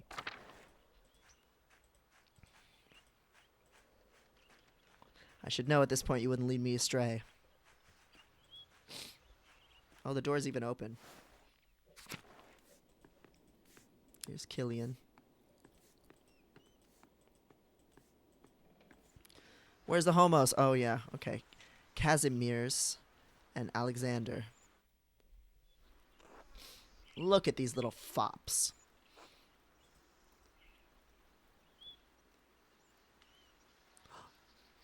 Can't talk. Ooh, it's nonverbal. Yay. I see.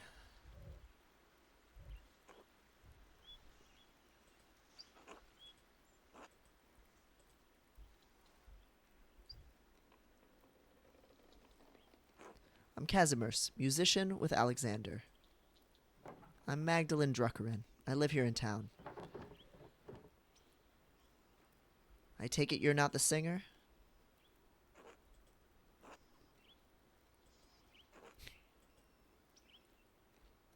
I like that they kind of make you wait. No. Sham and lute. What the fuck's a sham? She can just nope out. What are you two doing in Tassing?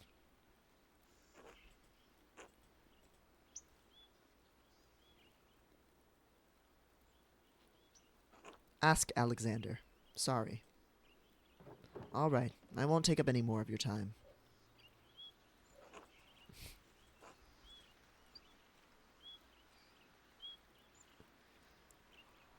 Thanks. God bless you. Ah, hello. Are you one of the burgers? My man and I are in need of refreshments. My man and I.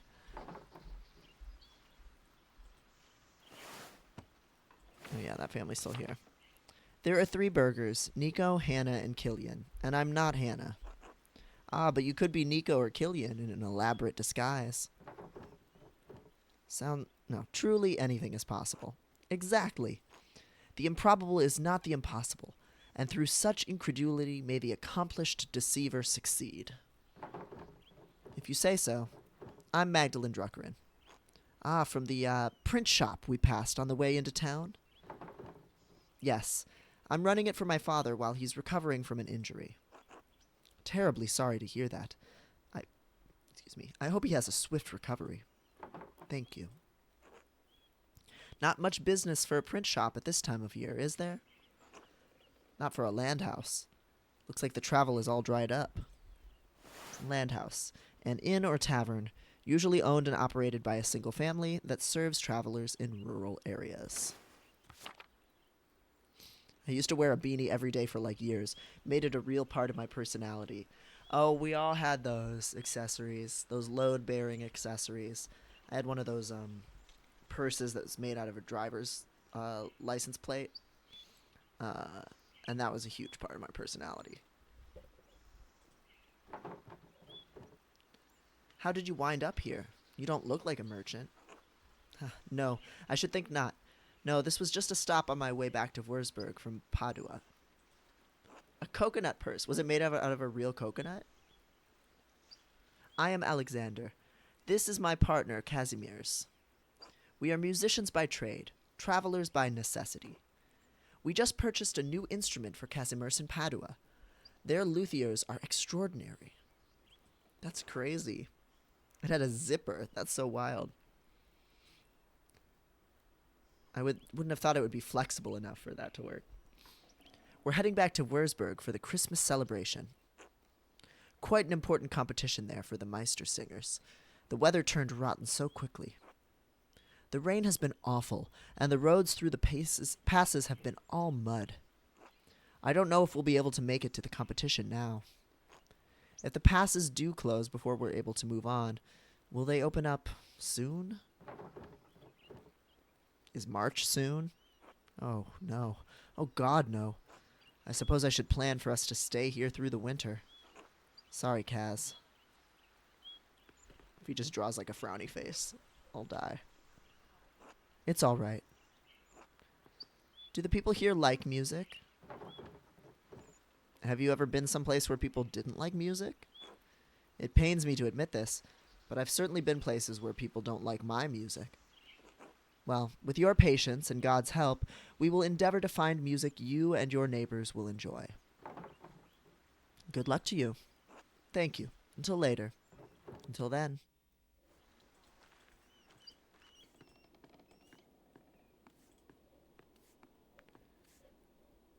Let's see if there's anything to get into here. Hello, Magdalene. How is your father? He's hanging on, but Dr. Stoltz is concerned he's not improving. Good. You must make sure that he eats hearty meals. I know the season makes it difficult, but he needs the best of what you have in storage if he's to heal.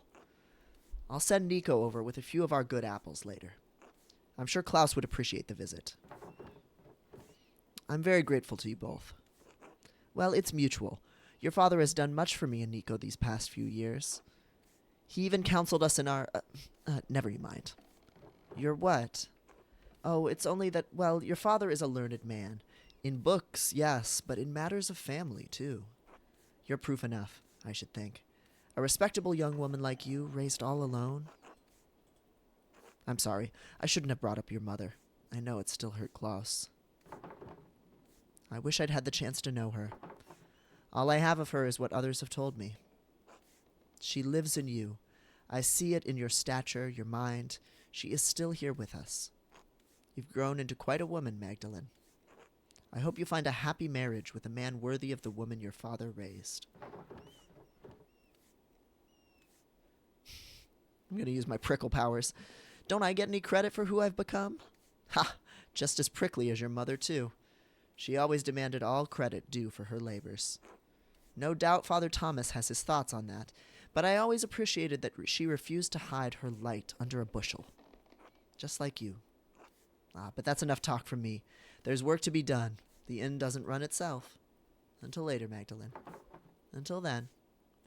So it sounds like Klaus helped Hannah and Nico kind of move through Hannah's infidelity with Lenhart. That's nice. Hi, Mags.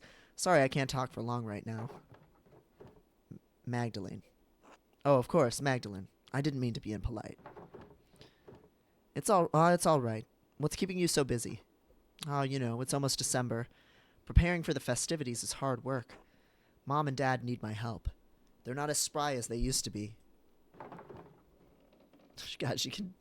Some of these are so pointlessly negative. I know how that is. Dad's not as quick as he used to be, even when not bedridden. Still no idea who attacked him? No. He'll be fine, though, right? Dr. Stoltz told me not to get my hopes up. Just because he's a doctor doesn't mean he knows everything. I'm sure you're taking good care of him, and I bet he can't wait to see that mural. How is the mural coming along, anyway? One step at a time. Learning about the history of Tassing is a challenge. At least you can read well enough to learn more of the history. I'm still struggling a bit. Just keep learning, Killian. I will. Oh, I'm sorry, Magdalene. I really have to get back to work. Be well. And let's see what Nico's getting into. Good morning, Magdalene. What brings you to the Golden Hand? I'm on my way to the Abbey. I thought it'd be helpful to explore the ruins for the mural. Lots of history to be uncovered there, no doubt. You mind yourself in that place. Could collapse any day now. Don't worry, I'll watch my step. Be sure you do. I'd hate to have to tell Klaus I saw you last if you don't return. Say, Magdalene, would you mind doing me a favor on your way back to town? Hannah's birthday is coming up, and I asked Gret to make her something special. Killian and I have our hands full here, so I was hoping you might pick it up. Of course, I'd be happy to help. You're a credit to your mother, Magdalene. Thank you. I'll have some of Baltus's fresh brew set aside for you when you get back. It's his best yet. I'll stop by the Albans on my way back from the Abbey. That will be just fine. Be well, Magdalene. Until later. Nico is too sweet. But it seems like him and his wife worked out the whole cheating thing. In middle school, I always wore a piece of 80s jewelry on a string from my mom's collection. It was green and shaped like a donut. That's cute.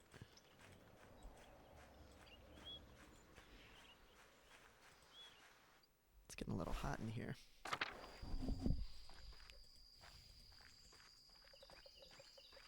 Guest house is all locked up and overrun. Abbott house as well. Broken glass, weeds.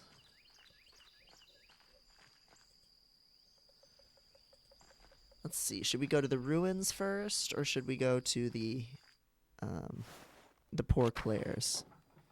I should talk to Sister Gertrude, since she was a Benedictine nun at Curceau before the Poor Clares arrived. She would be able to tell me all about the convent's history for the mural. Okay, fine. Nothing new here, I don't think.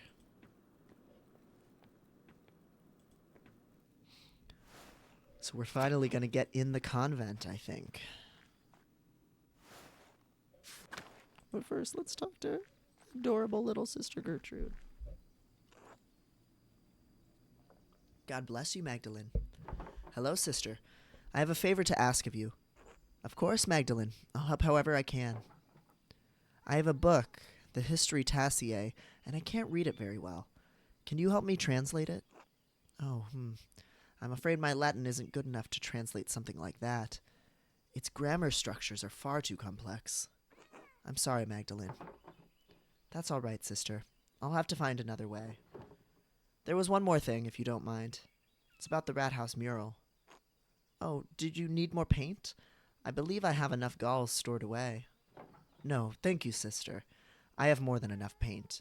I wanted to ask you about the history of Curceau, actually. I'd like to include the Abbey's founding and the history of Tassing's saints to the Rat House mural. I wrote to Reverend Matthew, since he lived at the Abbey, but wanted to see the place firsthand. Ah, Brother Matthew became a reverend, did he? He was always suited to such a role. But I don't suppose that's what you came up the hill for. You're curious about the saints' history, yes? Yes. I was hoping you could show me around the convent and tell me about its history. The Poor Clares don't allow outsiders within the convent, even other women. Mother Francisca wouldn't like anyone coming in for such a worldly concern. There she is. We have not met her yet, I don't think. Well, that makes my job difficult. Let me finish, Magdalene Druckerin. However, Mother Francisca is always welcomes those who are considering joining the order. If a young woman sincerely considered joining the convent, she may be allowed to enter and observe the sisters. Who knows what else she may discover while contemplating the holy life, Ah, yes, I see. Touring the convent will take some time. Would you like to see Mother Francisca now? Mother Francisca now? Yes, let's go. Mother Francisca. Francisca? Mother Francisca. I'd like to introduce Magdalene Druckerin. The printer's daughter. Yes. God bless you, Magdalene. Father Thomas told us of your father's condition, and we pray for his recovery daily. Oh, thank you, Abbess. Such is our duty to serve the Lord and the community that provides for us. Now, what is this about? Sister Gertrude, you know our holy rules. Why bring young Mistress Druckerin to me? Forgive me, Mother. Magdalene is searching for a place in the world and is contemplating the holy life. I thought observing the sisters might aid her in her spiritual search. She was encouraged by the idea. Right, yes. I wonder that you've never come up to the Abbey before, Mistress Druckerin. If God is calling you to the convent, I am more than willing to help you fulfill that divine cause. What brought this change on? Why are you interested in joining the Poor Clares?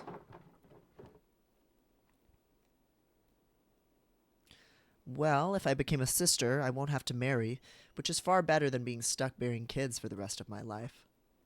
Magdalene, I do not encourage such a reason for joining the order. Remember, the Lord commanded man to be fruitful and multiply. She's a pronatalist. However, I understand if the Lord brings you to the convent for such a reason. Some women are born barren.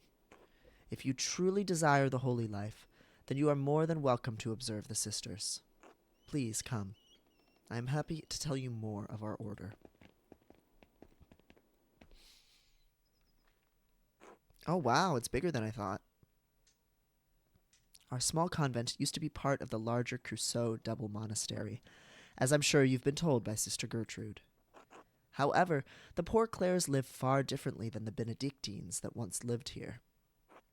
We believe that it is not ours to produce and live solely on the alms of the community of Tassing, as they see fit to give. Likewise, none of the sisters here own any personal property. We share this convent as a gift from the Church. We believe that the Lord called us into a life of poverty and service. Does such a life appeal to you, Magdalene? I'm not entirely certain yet. I'd like to explore and look around, get a feel for the place. Magdalene, you must not have understood me. We have deliberately closed ourselves off from the world. I won't have a laywoman bothering the sisters from their duties or disturbing our rule. However, I will allow Sister Suzanne to show you our duties. Please take your time.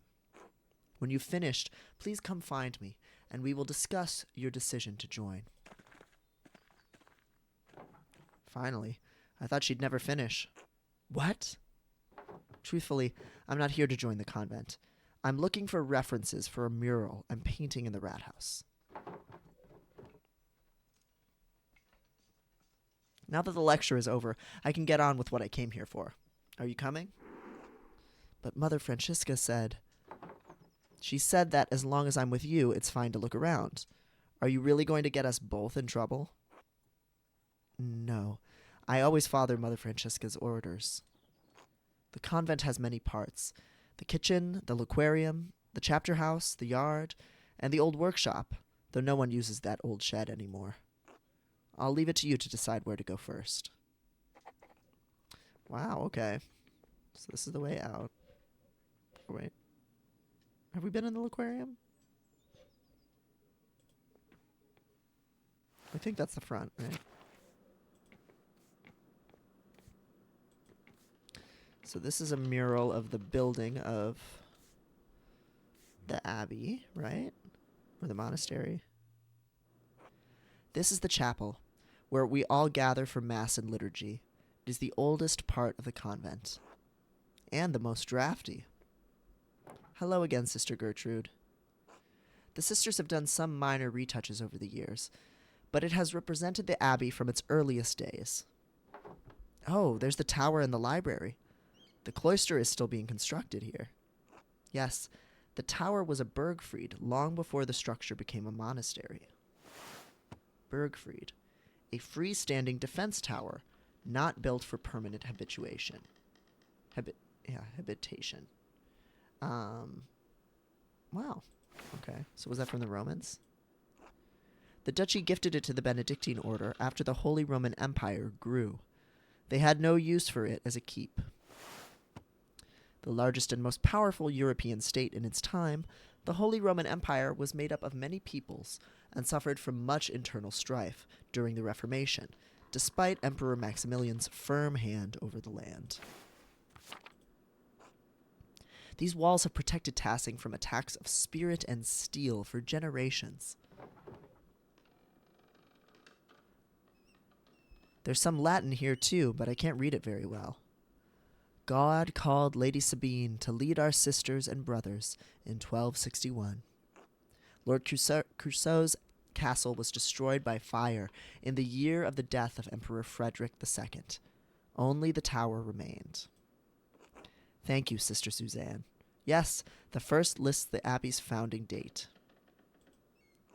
The Lady Crusoe was actually the one to suggest the old castle be turned into a double monastery. We added the second shortly after the revolt. Mother Illuminata thought it would be fitting, even if our sisters were not here, for some record of what occurred would remain. Crusoe is unique. A double monastery with 2 saints, 1 male and 1 female, to guard the town and abbey.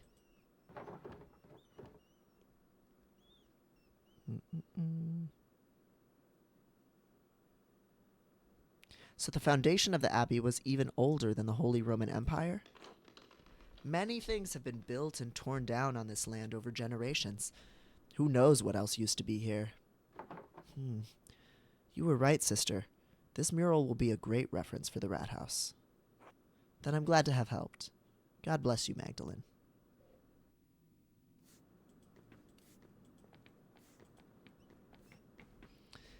Been having a lovely time knitting and watching, but it's getting late for me. I'll catch up with the VOD. Good luck and good night. Thanks for hanging out, Millennium Me's. Have a good rest of your night. Hope your knitting is going good. Oh, it's Marguerite. God bless you, Magdalene. She's just chilling. It's colder today. There's not much in the yard that could help you, I think. Anything that was here has long been covered in weeds. All I know about this place is that the walls were added when the convent was built onto the monastery. Oh, God bless you, Sister Benedicta. Sister Suzanne, God bless you. Ugh, this ice is hard. Do I recognize you, Sister Benedicta? I think I've seen you in town once or twice. Yes, you'd have seen her. Sister Benedicta is the youngest of the sisters. Mother Francesca allows only one sister to deal with the townsfolk. Benedicta received this privilege. Burden, more like. I have to run around everywhere, gathering all the food and doing all the chores. I'd rather be inside where it's warm. What are you doing up in the convent, anyway? I'm considering joining the Poor Clares, actually. Oh, you are? It would be nice to have another new face around. Don't let me keep you. Actually, Sister Benedicta, I wanted to ask you some questions. Do you like being a nun? Oh, yes, I don't mind it at all. It's far quieter than home, and I don't have to share my bed with my siblings anymore. I like to help the older sisters, and I don't mind the chores, except when it's cold like this. One more question, Sister Benedicta. Have you seen any mysterious figures or ghosts lately? Ghosts? No. Everything has been normal recently. I haven't noticed anything odd. Is this about Sister Marie's ghost? I think it's Mauritius myself. Oh no. Who? Mauritius. Don't tell Mother Francesca this, but I found an old book about Christian legends hidden in the workshop. It said a Roman commander named Meridius conquered Tassing, but the colony failed. Most of the town was empty until Christian refugees found the town hidden in the valley. It was a miracle. I wonder if this is a different retelling of St. Moritz saving Tassing. Oh, maybe. I don't remember if the book mentioned any saints. The Latin was hard to read. Anyway, when Sister Marie said she saw a ghost, I thought it might be Meridius trying to get us out. A Roman ghost couldn't be happy about his tower being turned into an abbey, could he? What did you do with this book, Sister? Oh, well, I had it with me in the kitchen one day, and I accidentally laid the fire poker on it. Oh my God, it must be completely destroyed. I tried to fix it, but it's unreadable now. Sorry, Magdalene. I suppose it's better that the book got some use before it was lost forever. Besides, that story gives me ideas for the Rat House mural. Thanks for telling me about the book, Sister. I won't tell Mother Francisca. God bless you, Sister. Thanks, Magdalene. God bless you. Damn. A little burning of Alexandria every day.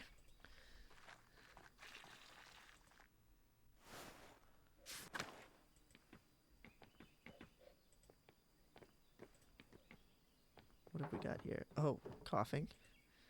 The workshop is covered in dust. Yes, this was the Benedictine sisters' workshop. They used to make badges and art for pilgrims coming to see the hand of St. Moritz. Looks like everything was just left here after the fire. Nothing's been used in years.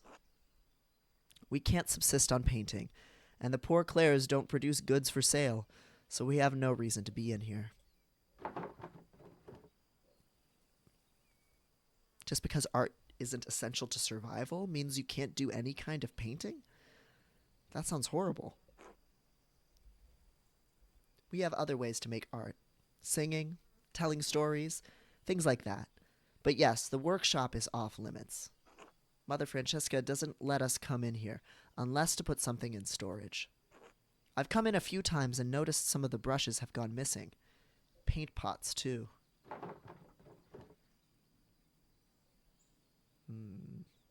You think one of the sisters is secretly painting? Oh, Lord, no. We all live too close together in the convent for something like that to go unnoticed. In any case, I think it's sad the workshop is left like this. Truthfully, Magdalene, I don't think you should join the convent, even if that's not what you were here to do anyway. Gertrude talks about you, and you seem to love your art. Without it, you'd hate it here.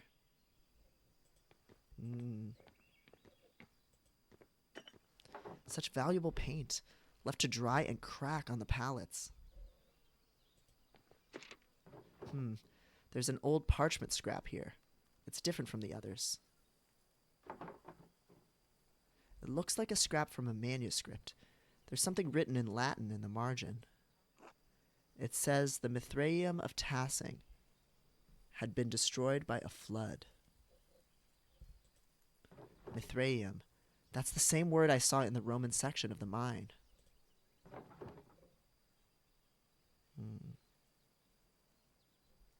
Wait, this might be from the book Sister Benedicta found. I wonder why it would mention the Mithraeum. I don't know.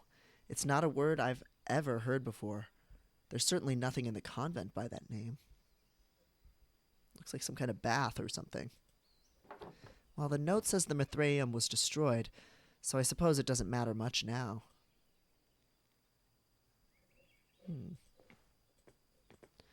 Well, I think we were hoping to figure out where it originally was.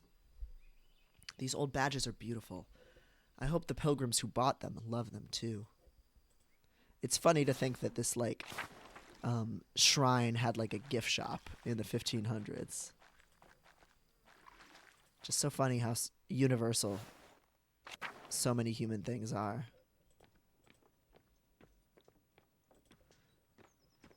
Convent kitchen. This is the kitchen. There's not anything that interesting here. Sister Marie and Sister Isabeau take care of most of the kitchen duties, but everyone pitches in when needed. Anything over here to sniff around at? No. The fire effects are really cool. Like, they were talking about this in the No Clip documentary, like the special effects that they put in for things like bugs, snow, fire. It was just a whole, like, the production of that was just like completely different. And it just adds a little bit more dimensionality. God bless you, Magdalene. God bless you, sister. How goes the cooking? As well as the Lord wills it. My old fingers fumble from time to time, but it is my privilege to prepare supper for the other sisters. Shouldn't someone else be helping you, sister? No, no. The Almighty has given me a gift.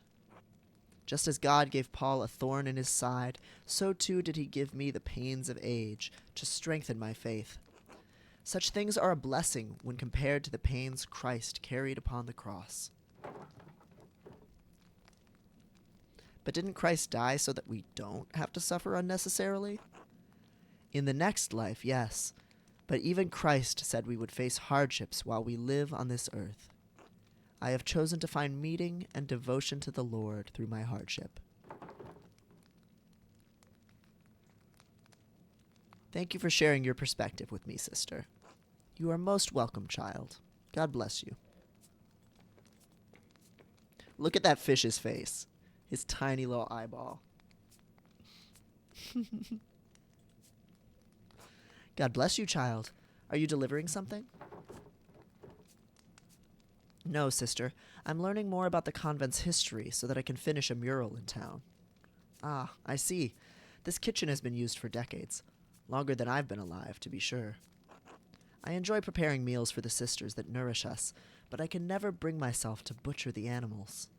Sister Isabeau has graciously taken on that task for me. We need sustenance, but I feel butchering any animal is wrong, according to the rule of St. Francis. The Rule of St. Benedict of Nursia is a book of instructions for monks living together under the guidance of an abbot. Written in the 6th century, the rule provides the principles for living a monastic life. Damn, so that shit is old. St. Francis, mystic, friar, and founder of the Franciscan order. Born in Assisi to wealthy parents, St. Francis was called to a life of poverty and preaching. With his follower, St. Clare, he helped found the Order of Poor Clares. To cause suffering to any living creature is unnecessary and evil, even if God granted Adam and Eve dominion over the animals. This kitchen seems fairly simple. Is there anything here from the convent's founding days? No more than the structure itself, I'm afraid. Cookware needs replacing over the years. Though some nights a ghost appears to me by the cook fire, a lost spirit trapped between heaven and hell. Sister Marie, not this again. Not to Magdalene, please. Could it have been a ghost of one of the sisters from the founding of the convent? Maybe even Saint Tassia? If it was, she has never said a word to me, though I fell prostrate in prayer before her. The spirit, whoever it is, rose up through the ground at vigils. Dawn and dusk are the hours when the boundaries between this world and the spiritual world are weakest. We may be the newest arrivals here, but this convent is very old. Perhaps there was something Roman underneath this foundation, centuries before. The spirit may seek to know the presence of God, now that it rests on holy ground.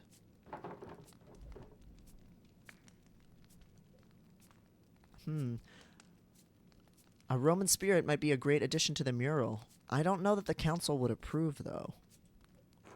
It breaks my heart to think this spirit was crying out for help, trapped beyond heaven's reach. Why don't we keep going, Magdalene? It's better not to get Sister Marie too upset. Of course. God bless you, sister. God bless you, child.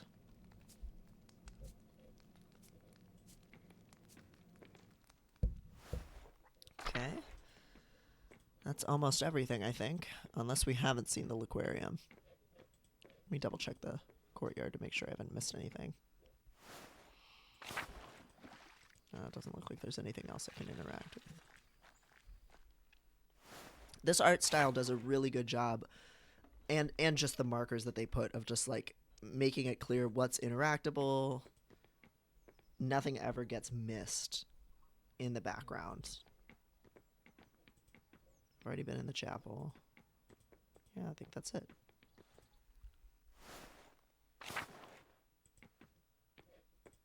Unless there's anything to investigate here.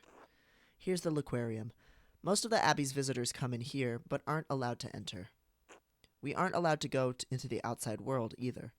Like Mother Francesca said, isolation is a part of our vows. Sister Gertrude once told me the old Benedictine sisters used to go out into town sometimes, and even talk to men on occasion. And I'm stuck here, staring at these walls for the rest of my life.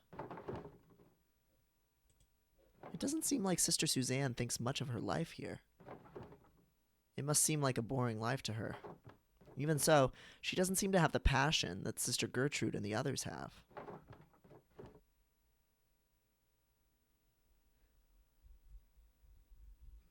She must have chosen to stay here for some reason. Maybe I should encourage her in her vocation. Even I've had days when I never wanted to be a printer again. Maybe I can help her see the joys of monastic life again. I don't want to overstep my bounds, though.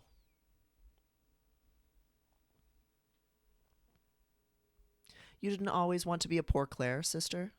Ha, no. Who would want to be a nun? My father promised me to the church as a baby. Some oath he swore when my mother struggled in her pregnancy. So there I was, dropped into the Poor Clares the summer I turned 17.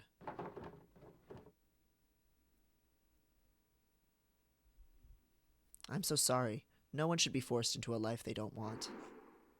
We daughters are born to bear our family's legacy. Between our legs or on our backs, it doesn't matter. My family is devoted to the church. I've only been in the convent for 2 years, but I'm trying my best.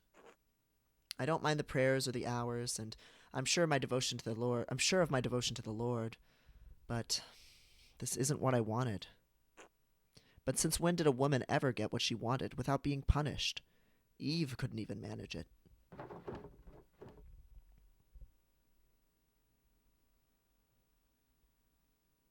I understand. I have more autonomy to go where I want, but I'm still bound by the expectations of marriage and homemaking. I remember the days of running around town. I wish I could have gotten married. I wanted to be a mother. Sometimes I get jealous of Sister Gertrude and even Sister Marguerite. At least they got to see something of the outside world before they were 20.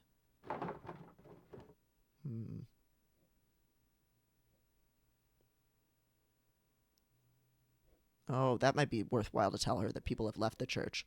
Don't forget Matilda and Woslav. They used to be part of Curso too. Oh yeah, them too. Sigh. Thanks for listening, Magdalene. Anyway, let me show you the rest of the cloister. Lead on.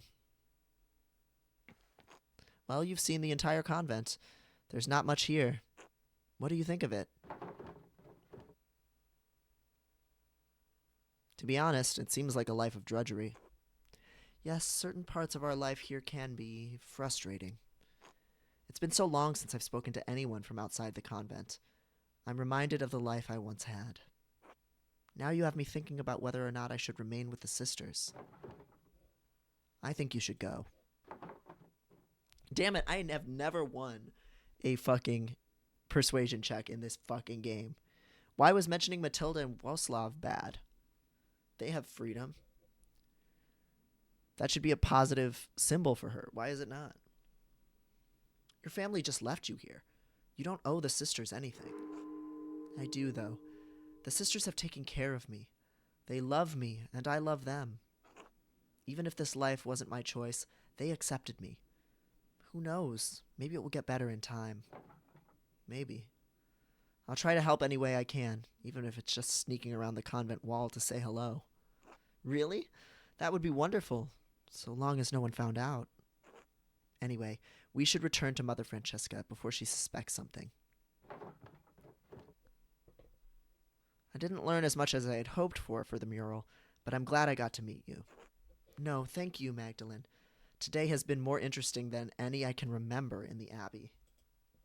Come, let's find Mother Francesca. She'll be wanting to hear what you thought of the place. Well, Magdalene, what is your assessment of the poor Clares? Is the good Lord calling you to a life with us as a sister?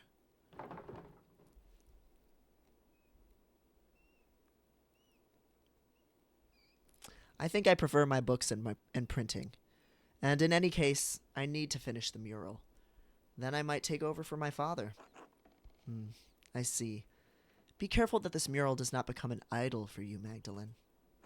Just as Eve had a weaker will than Adam, you are liable to stumble on the fruits of temptation as well. Our community is quite modest compared to the splendor of an old Benedictine house operating under the rule of a powerful abbot. I see why fewer women are drawn to the order these days. Thank you for allowing me inside. You are most welcome, Magdalene. God bless you. Oh, here comes Gertrude again. Ah, Magdalene, how did your little expedition go? I'm frustrated that there's so little left of the old abbey and saints. But sister, there's something I don't understand. The abbey was so prosperous. Why didn't the monks rebuild it after the fire? What a task that would be. The chapel was beautiful. The stained glass always caught my eye in the mornings. There was a great deal of anger and sadness in Tassing that night. The abbot felt the brothers and sisters were no longer welcome in Tassing, and moved on. In truth, the abbey's dissolution was inevitable. Curceau was running out of money and patrons. The riot and fire were simply a particularly awful and painful way to end the monastery. Did anything survive the fire? Some of the buildings are intact, but all are terribly overgrown. I haven't dared forage in the rubble. I doubt you'd find anything of help for your mural inside, other than charred wood and parchment. It might still be worth taking a look, if I'm careful. I worry after you sometimes, Magdalene. I really do. Thank you for all your help, Sister Gertrude. You are most welcome, Magdalene. God bless you.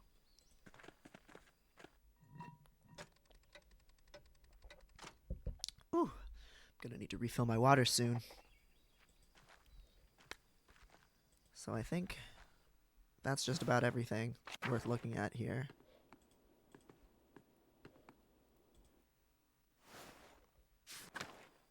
Been in the aquarium already.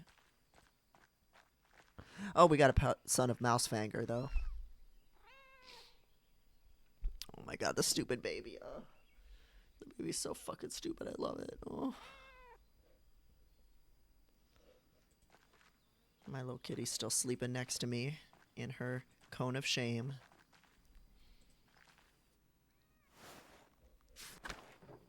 Well, that was... I don't know. I did learn more about the founding of Curceau. And that illustration from the manuscript, the Mithraeum, it was like the one in the mine. Is it part of the history of the Abbey? Of Tassing? It must be written down somewhere. If only the library hadn't burned down with everything in it. The ruins are right there. Maybe not everything was destroyed. My grandma got me one of those big cups, big ass cups, and I'm trying to become a big water person. Yeah, I got this. When I had my top surgery, the team advised me to get a cup with a straw because they said you just hydrate more if you have a straw. And I've been straw pilled ever since. And I stole this from Dunkin' Donuts, and it's just this lovely like iridescent, so it looks like I'm drinking potion or like magic crystal water. So that's a little bit more motivating. I'm a pretty good waterhead generally. Ever since I started teaching. When I was first teaching, I didn't know to project from my diaphragm, so I was speaking from my throat voice all the time. And so I was losing my voice constantly because I was teaching 3 or 4 classes a day, like long classes. And so that's when I got in the habit of just chugging the ever-loving fuck out of water. And I'm not as good now. as I used to be. I could definitely rot at my desk and forget to hydrate, but yeah, stay in straw pilled. Loki's doing good also. Seb, she's on day 8 or 9 of Cone of Shame. Uh, she's incredibly good natured about it all.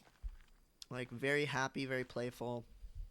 Too playful, probably, for the vet's orders. But she just keeps getting shit stuck, literal shit stuck in her cone because she'll shit and then she'll try to bury it. And then, being very polite, she always goes to smell her shit to make sure she's buried it adequately.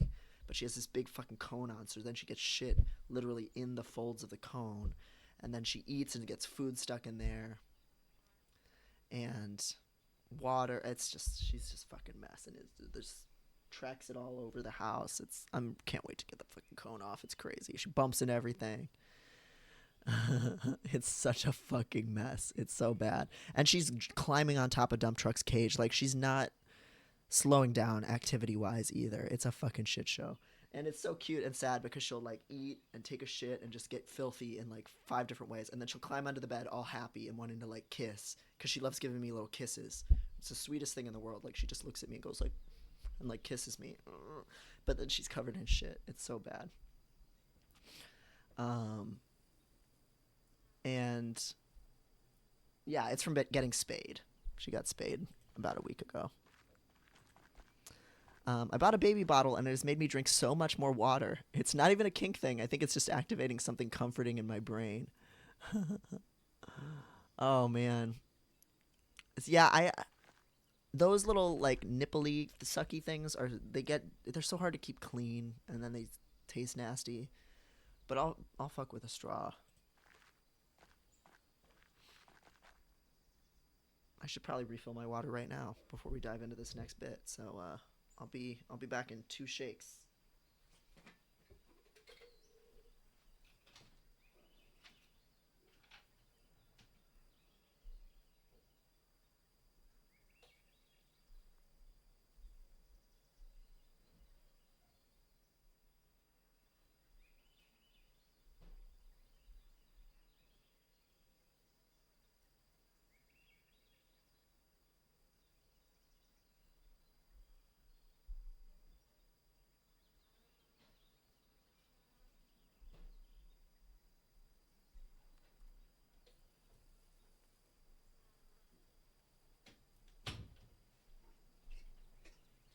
No hold screen, no entertainment. Just raw dogging a break. Hydrate. Thank you. Yes, thank you for the hydration, Redeem. I'm good at drinking water, but I've been drinking tons of sparkling water and Diet Pop from what I notice. Oh yeah, do you like a LaCroix? Because I hate the aftertaste of diet bevs. You know, those are, plus they just make you crave sugar. At least for me, they always do. But LaCroix, I fucking love. Okay, I'm gonna also lower the desk, so you're gonna see some movement right now as the desk lowers. But there's no LaCroix here. That's crazy. LaCroix, like its name is French. It should be European. I know it's Canadian, but you'd think that it would just be classy and French. Because don't y'all have fucking sparkling water on tap, like in homes sometimes in Europe? That's what I've heard. But I've also heard you don't get water like at a restaurant, or at least that's what my cousin who lives over there alleges. That might be a particularity of her little village that she lives in. But she was like shocked when we went to a restaurant here and you just got like unlimited water. So I was under the impression that's not a thing outside of the US. Oh, I'm not sure what your cousin was on about. She's a little... It's a small town she lives in. I guess I shouldn't take her as my authority. Oh. Can y'all hear the music? So nice.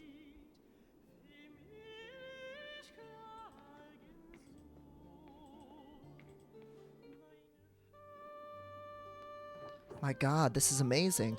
I wonder what it must have looked like before the fire. Everything collapsed in the fire.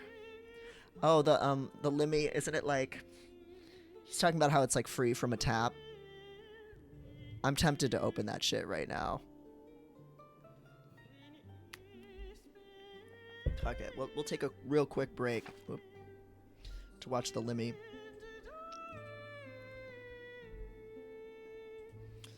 Just for a second. Because it's so good.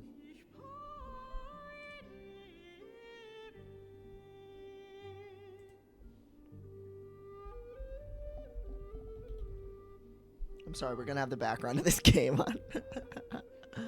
Because I don't want to close it. Like, I guess I could. I mean, do we just save or?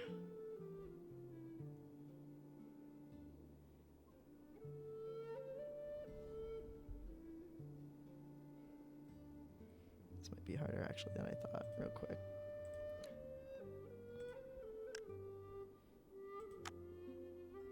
Our game was last saved 2 minutes ago. No. Limmy with the medieval songs. Turn it off in options. Yeah, I can do do it in my audio options. I was hoping to find a smoother way to do that, but no. Maddie, I'm sorry. I know this is bad production. Okay. There we go. Back at it. Psst. Yeah.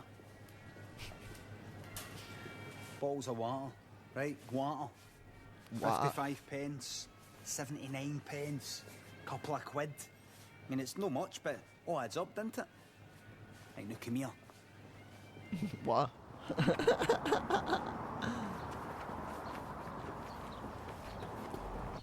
Come here.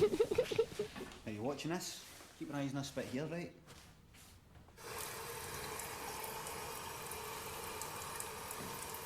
His face.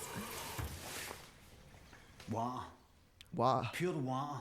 Pure Anytime water. I want it, day or night. And it costs free of fuck all. charge. And it tastes just like every other kind of water out there. It tastes Like fuck all. a fuck all. Cheers.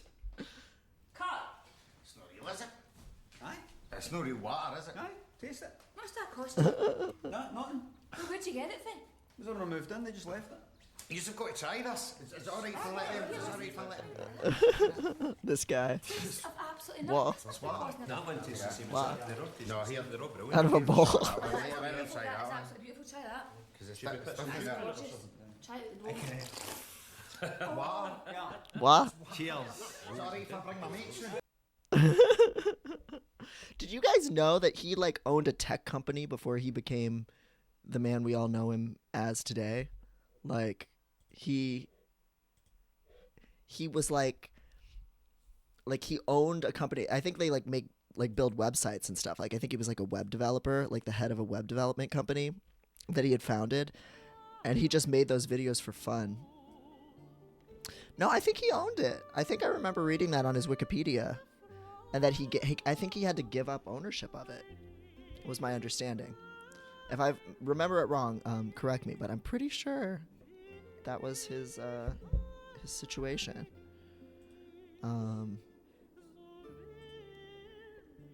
Maybe he was in management. I know I definitely remember learning about it and being like, oh my God, imagine your boss is Limmy. Too funny, cannot be a CEO. Yes. Oh, baby.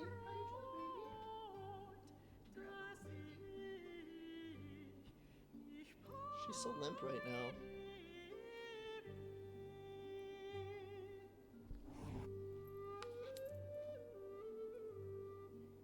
She just like collapsed next to her water. She was just watering at the same time.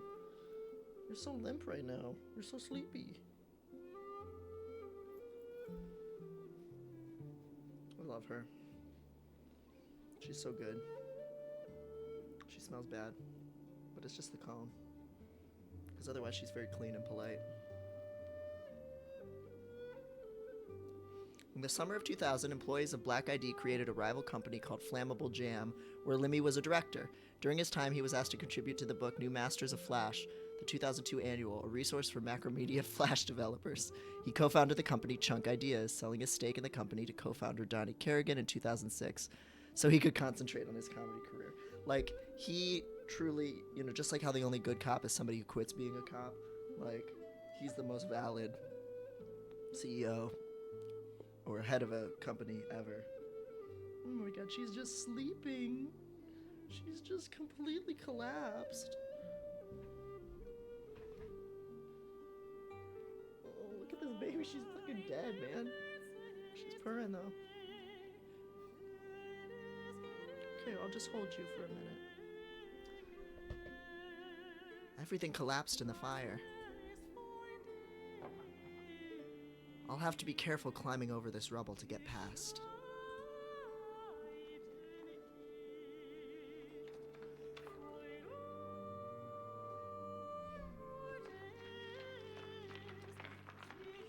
The doctor said to keep the cone on for 14 days, but I found a lot of information online that suggested 10 days is still pretty good, so I might be naughty tomorrow and take it off, because it'll be that then. Oh shit.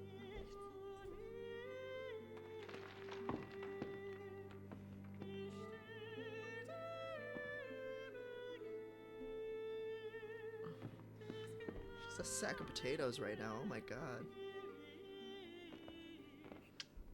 Oh baby. She's got real sleepy little eyes. Oh no, I can't get back up there. If I climb, it might collapse further. I am showing my screen right now, right? I'll have to find another way out.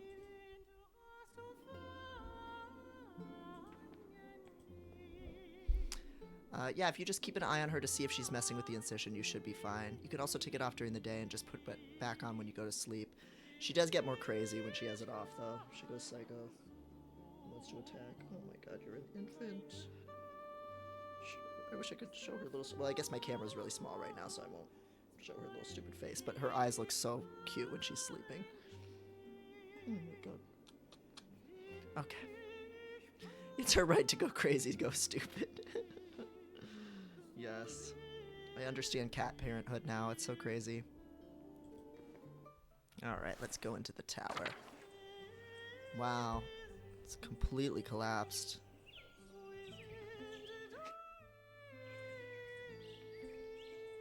There's nothing left of the old staircase. I guess I can't go this way. These vines go all the way to the top, though. They look sturdy enough to hold my weight. Well, there's no other way out. Oh, shit.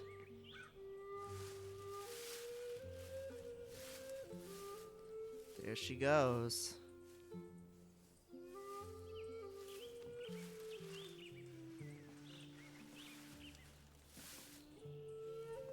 She's going crazy, going stupid. I can see all of Tassing from here. I wonder if I can piece together the foundations of the Abbey and find a way to get to the library.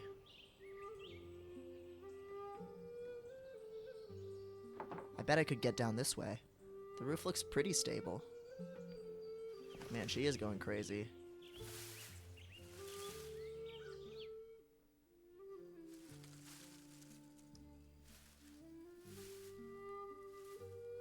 Damn. This is like when I got bored during 2020 and was climbing my apartment building, my 13-story apartment building's fire escape. Exposed, outdoor, rusted. One of the steps was flopping when I stepped on it. It was completely detached.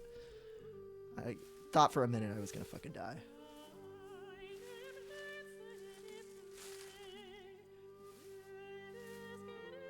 God, she's purring up a storm. Let's see if I can. See if I can give you some audio.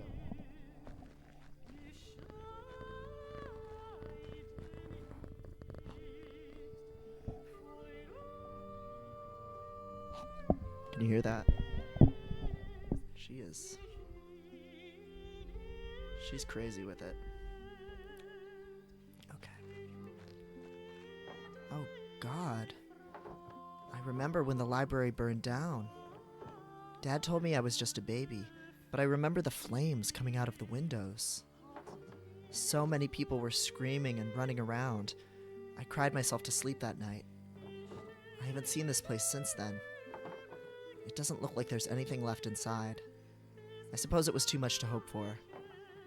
Well, Magdalene, how are you going to get out of here?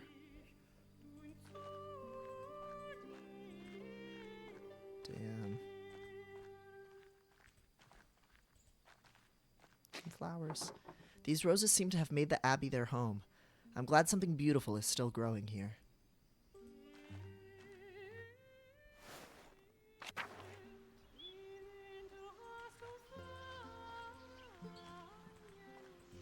See if there's anything to look at in the graveyard. More roses. There's Brother Piero, but of course she doesn't know anything about that. Could also maybe check down these stairs. No, it looks like it's overgrown.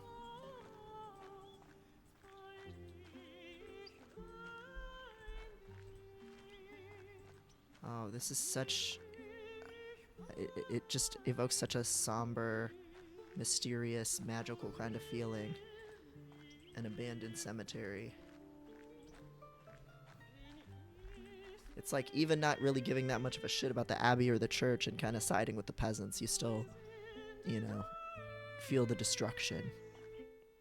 The loss of history, anyway. Oh, there's wild kitties. I wonder if there were always this many cats at the abbey. Perhaps I can ask Wellslop if he remembers what he remembers during his time here. I'm glad he got out. Baby, baby, hey, good morning. Oh, wait, I gotta pet the kitty. I gotta pet the kitty. Oh my God, baby, baby, baby. Oh, oh. She always does that. She does like a little, when she like is greeting you, she like puts her paw out like, hello. Or she'll like reach up like, hi. Oh, so sweet. Okay. It's your fault there's so many cats since you chose to give them a sausage earlier as Andreas. One sausage has led to a proliferation of cats. This place is a mess. How sad.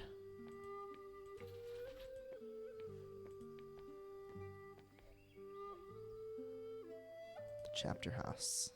You'd think people would have tried to at least loot it. Oh, looks like they did. Wow, this graffiti. Just like one compliment could have made Werner not become an alcoholic. But every now and then, like, it's weird. I have had those experiences now. I've been around long enough now to every now and then hear from someone 10, 15, 20 years since I last saw them. And then sometimes they really do remember something that you've said or done. Like some little stupid thing you didn't even think about had a positive effect on them. Like, that isn't normally the case, or normally you don't get to know, but it is fucking crazy when you do have that moment of like, damn, I really had consequences in this bitch. I feel like usually I end up knowing if I've really fucked it up and alienated someone, but sometimes you hear that too. It's crazy, the impact we have on each other. Oh, an old mural. It's worn, but I can still see some of the figures. A dance of death. This is great. What? These figures look new. The paint can't be more than a few years old. Someone's been adding to this. This feels wrong. Who would add new figures to the Dance of Death? And why? These look like the people from town. From here. People who died. That must be the Baron. And that's Otto. Oh yeah, there's Otto. Beaten in. That's Prior Ferenc. Is that Guy? That's Guy. Or wait, no, that's Guy. And that's the Baron over there. Wait, is that...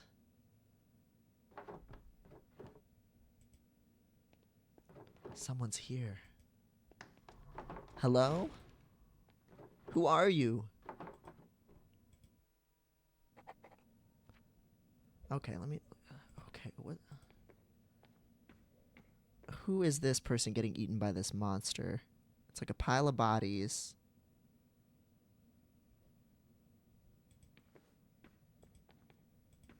Then Prior Ferenc and the devil, because he was doing his rituals. Otto. And then I guess that's kind of like a tree of rebellion or something kind of growing from him, and it has like a golden fruit on it, maybe representing the future. And one of these two right here is Brother Guy. I think this is Guy doing his double bookkeeping. I'm not sure who this is. And that's the Baron, right?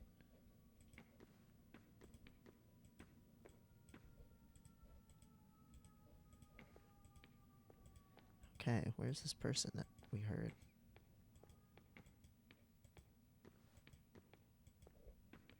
They must have just left. This is the town mural. The door. Whoever was watching me must have opened it. I don't like this. I think I've seen everything left of the Abbey. I want to get out of here. Yeah, I've seen everything, right? Yeah. Everything that's navigable.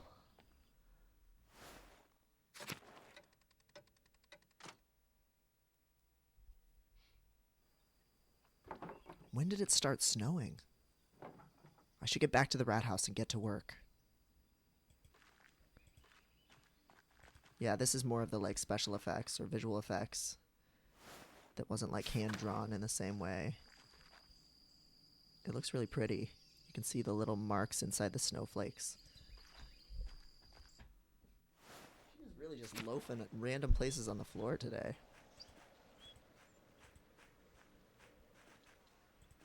Okay, who was I supposed to collect shit from? Well, I know I needed to talk to Woslav, so maybe I'll go there first.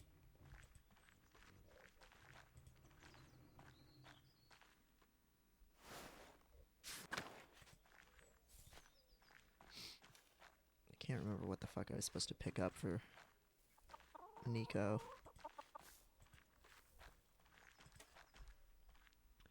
Rusica House. God bless you, Magdalene. Oh, he doesn't want to talk to me? God bless you, Magdalene. Hello, Matilda. Hello, Woslav. How are you two? Very well. The Lord has blessed us more than we deserve. And how are you, Magdalene? I was worried with you keeping the house and the workshop all on your own. Let me bring by some soup for you and your father. You're very kind, Matilda. Thank you. Not at all, Magdalene. This is how Waslav and I serve Tassing. Our vocation may have changed, but our gratitude to God and the town has not. It's hard to imagine you two ever lived in the Abbey. Ha! Sometimes those days feel like another lifetime. A harder time, to be sure.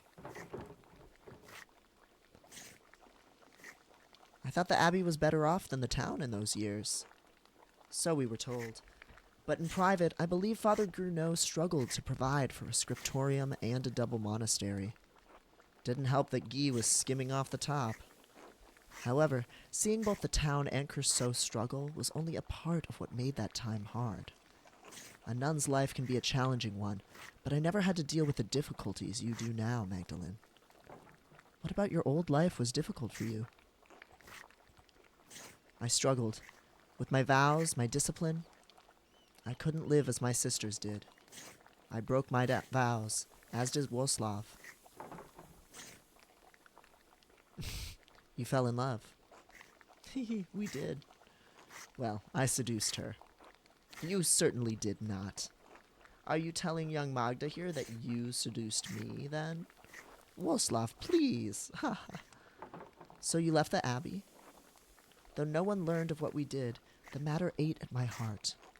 That, and being falsely accused of murdering the old Baron, terrified you, and rightly so.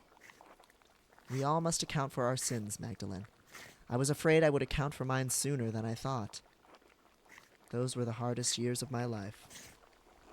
I repented and prayed to God to absolve me. but the Lord always provides, even in the darkest days. The Abbey's destruction gave us a second chance. I can't imagine that the townsfolk were too happy to let you stay. There was some suspicion at first, yes, but we proved useful in the days following, and soon they came round. The Lord forgives more readily than man, Magdalene. Never think that you must remain in a place that causes you to sin, even if others think it godly. That's a nice line. Never think that you must remain in a place that causes you to sin, even if others think it godly. That goes. I never realized you two went through so much together. The revolt covered up many sins, yes, including many of our own. Only by the grace of God are we in this life together. May it be many more years before we part. God willing. She looks so happy now. Anyway, Magdalene, I'll send that soup over to you shortly. God bless you both. God bless you, Magda. God bless.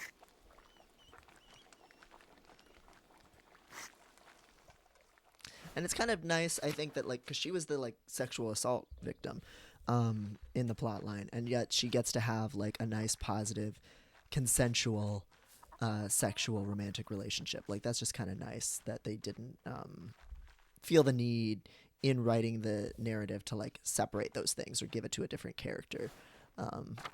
Because I think sometimes people write those things as if, like, oh, you know, why would she want to be sexual when she had this trauma? And it's like, that's not how that works. But a lot of times in storytelling or in a game, they'll separate those things out because they think people will be, like, confused or something. All right, let's try the bakery. Since Slime Mage. Yes, you mentioned Gret. Yes. I think you're right on this, Slime Mage. God bless you, Magdalene, darling. And you as well, Gret. Nico sent me to fetch Hannah's birthday gift. Ah, of course. I have it right here. I'm rather happy with how it came out. One of my best, I think. Ulrich would have been proud. I've always loved your pastries. They're delicious. All the process needs is plenty of love and care put into it. And God's grace. And honey. Off you go, then. Nico is waiting. Give them my best wishes. Until later. Yeah, you can see the heat around the fire. The, like, distortion from the air and the flame effect. It's really cool. All right, back to the inn we go.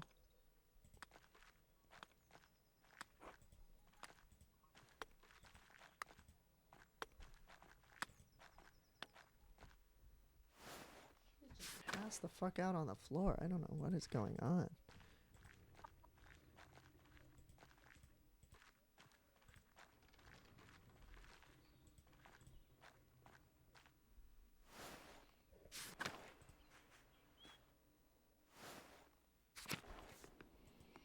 All right. Here's some cakes for your cuck queen wife.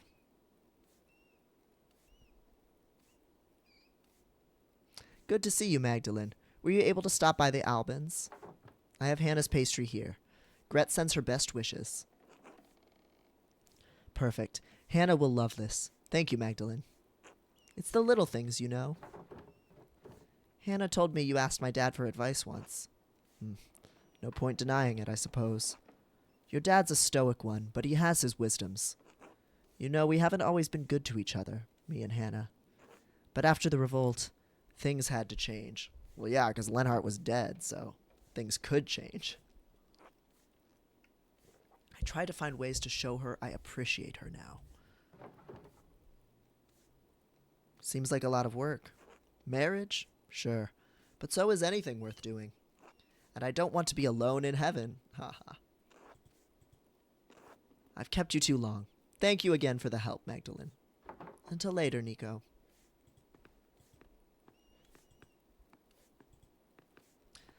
They were also talking in the No Clip documentary about this, the problem of rendering 3D navigation in a 2D art style. And how they had to basically just create a slight tilt, and they had to build their, like, visual engine for the game such that characters can turn their heads a little bit, and how challenging that was, but how it gave them way more options, just even adding a little bit of a tilt rather than being strict 2D.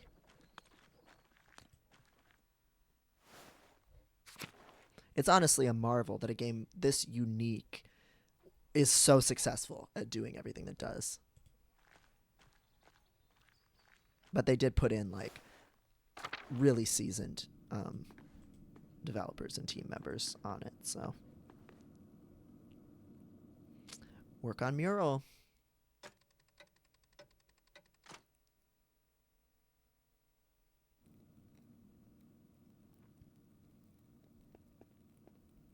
Oh, here he comes. Magdalene. Dr. Stoltz. So, you're doing quick work with the mural, eh? I hope that doesn't make you sloppy.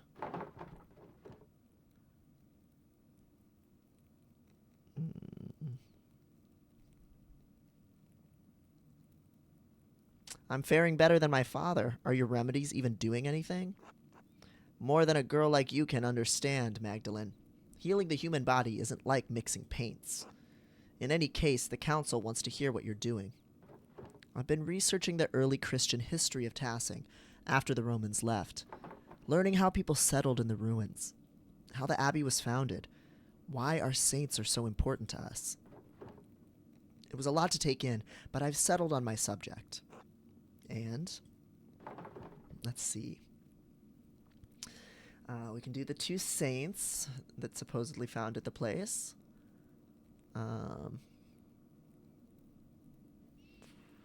The history and how it happened. I'll paint Lady Curceau founding the abbey from the old Bergfried, the defense tower.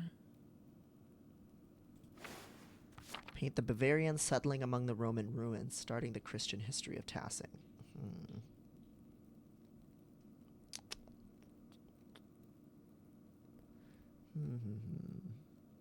I think this one feels like the most supported and detailed. I want to show history how it happened. I'll paint Lady Curceau founding the abbey from the old Bergfried. That might rub some people in the town the wrong way. The saints are a core part of Tassing's history, after all. People want to cling to all manner of stories in order to give their lives some meaning. Remember, the mural isn't for your benefit, but to make Tassing look good. Just let me do my job, Doctor. After this section, there's still so much work to do. I haven't even figured out how I'm going to portray the revolt. Ah, yes. I imagine it poses difficulties that the other murals do not. It's a strange thing to tell a story that still lives in the hearts of so many people here. I don't think anyone wants to talk about it. They've all just locked it away. Sounds like you have your work cut out for you. I'll leave you to it, then. Oh, Dr. Stoltz. Yes? Have you ever seen someone lurking around the Abbey? Or heard about it? I haven't been up to the Abbey in years, and no, I haven't heard of anything like that. Why? I've seen someone following me a few times. No, I don't know anything about it. Now, if there's nothing else... No. Good night, Dr. Stoltz. Good night, Magdalene. Yeah, the little prancy steps.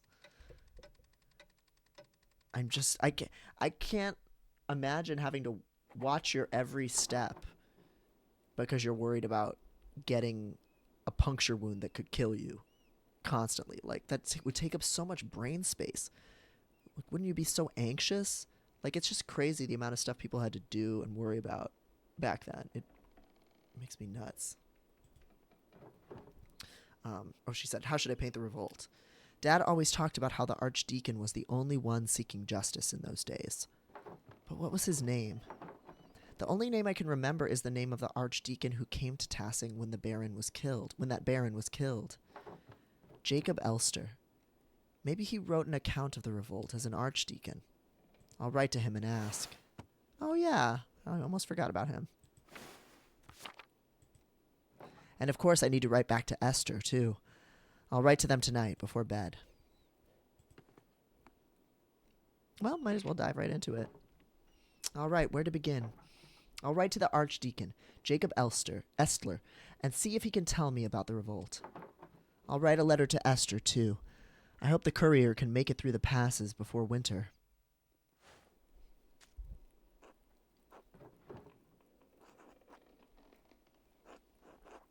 Jacob Estler, formerly Archdeacon of Freising. My name is Magdalene Druckerin.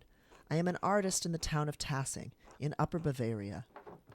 I believe you passed through our community when you investigated Baron Rothvogel's murder at Curceau Abbey in 1518. Do you remember anything about that case that the people in Tassing might not remember?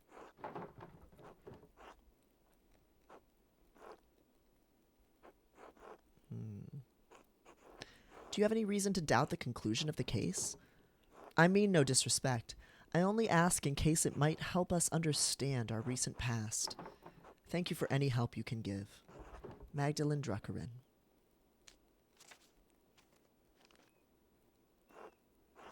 Dearest Esther, I hope you are well. You must know how tremendously happy I am for you and Simon, and Elisha too, of course, and your parents. It warms my heart to know that your family is doing so well. By the time this letter reaches you, I expect winter will have enfolded Tassing. It's already freezing at night, so I've reorganized the workshop so that the inks don't deteriorate. Do you have to worry about that in Prague? You've said it snows, but I always imagined it was warmer in winter. Dad's condition is so much worse, and he's in so much pain. Dr. Stoltz has been... well, he's a useless asshole. Only God knows why he's such a bitter old man, but he's neglected Dad almost entirely. Some days he doesn't show up, and even if he does, he just snaps instructions at me and rushes off. I just wish I understood why. I worry about Dad. I've asked Agnes for help, but there's only so much we can do alone. He's not going to make it, and there's nothing I can do. Christ, I'm scared, Esther. The mural is progressing well, but I can't shake the feeling that someone is following me. I keep seeing this figure around town. After I explored the mines to see Tassing's early history, and then again in the Abbey ruins,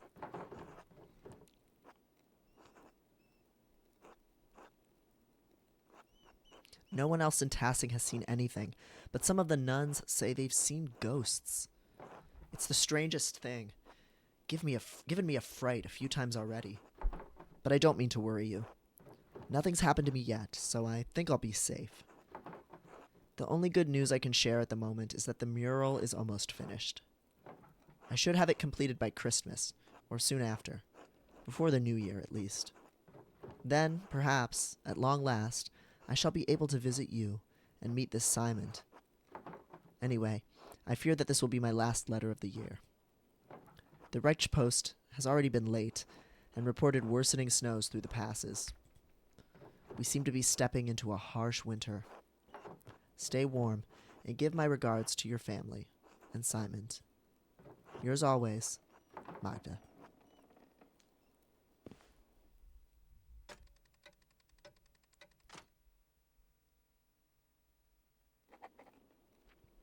All right. Is there anything else we gotta do? Wrote a letter to Esther. Any other tasks? I think that's it, right? I think I'm good to go to bed. What's this? How did this get here? Stop. This is just like the note Dad found. Are they trying to scare me? And if I don't stop, are they going to try to kill me next? I need to ask Dad about this. It can't be a coincidence. But he's so weak. I don't want to upset him. I just need to wait for the right time. I hope there is a right time. She's a little, not concerned enough about the fact somebody broke into their house and beat her dad's ass to near death and is still skulking around. Why is she not worried about also getting killed? She's being very blasé about solving that crime. Methinks. Hey, baby. So sleepy.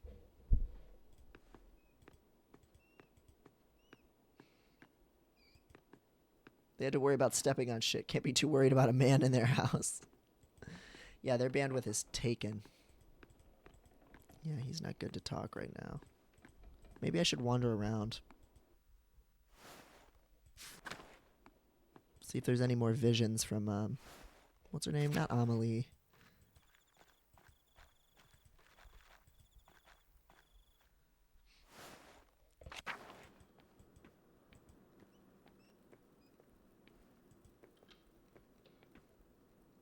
Hello, Father Thomas. Can you spare a moment?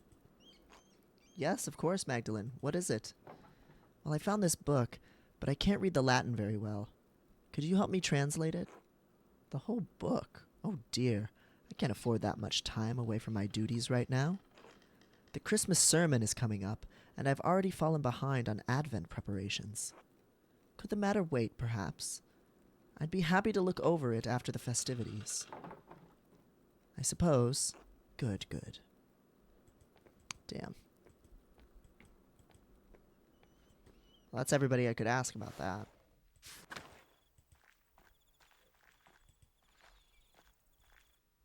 I guess it's time to go to bed.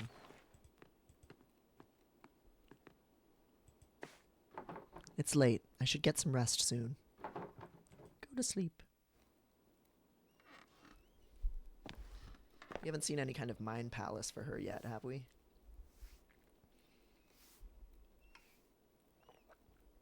She seems to have a lot less inner turmoil than Andreas's dramatic ass.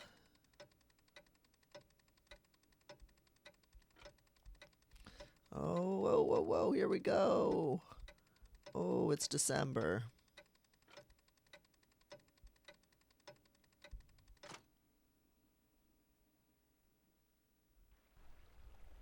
Mistress Druckerin, only one letter for you today. Love her shawl. The past is nigh impossible to traverse, and the heavy snow is hard on the horse and me. Anyway, happy Advent, my dear. Thank you. The same to you.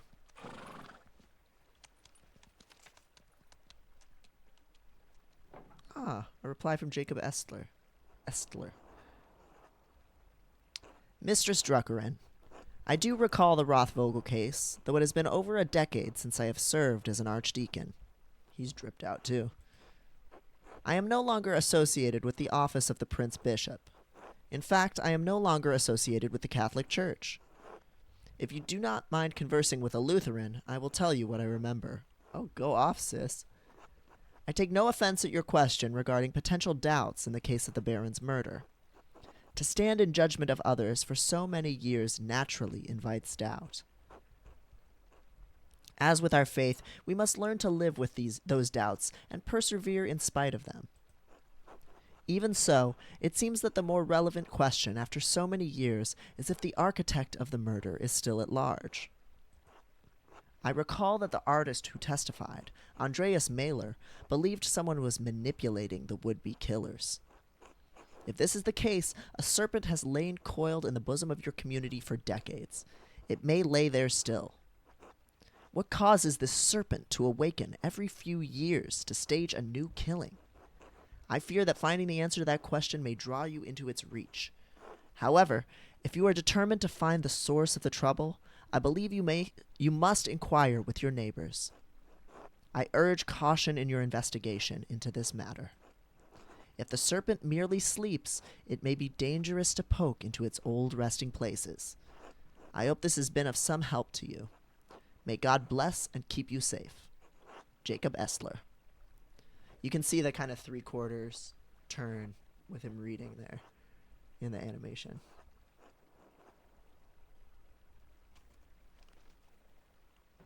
No reply from Esther this time.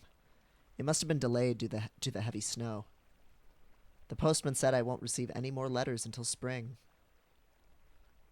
Love this guy. I love Luther, and you should definitely investigate this whole murder thing.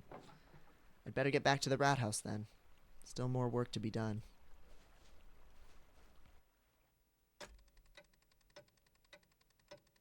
Oh. Uh-oh. Uh-oh. Oh, shit. Oh, fuck. It's almost Crimbus. Oh, fuck. It's Crimbus Eve. Good morning, Dad. I finally caught up on the mural, and now I can start the final part today. I promise I'll get it done. Magdalene, I'm proud of you. Thanks, Dad. I'm sorry Dr. Stoltz said you can't come to the festivities tonight. I know how much you love the Perchtenloff.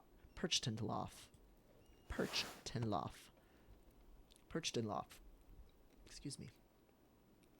A Germanic folk ritual celebrated around Christmas time, in which townsfolk dress as Perchten and drive evil spirits from the town to protect it in the coming year.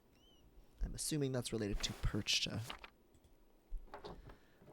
There's always next year. Right. How are you feeling? Dr. Stoltz said he would come by again today. Fine. I'm fine.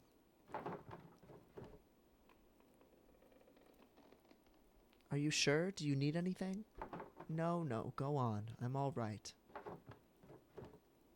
In fact, my spirits are lifted today. It's Christmas Eve, after all.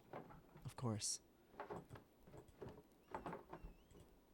What's wrong? Dad, I found a note back in November. A note? What do you mean?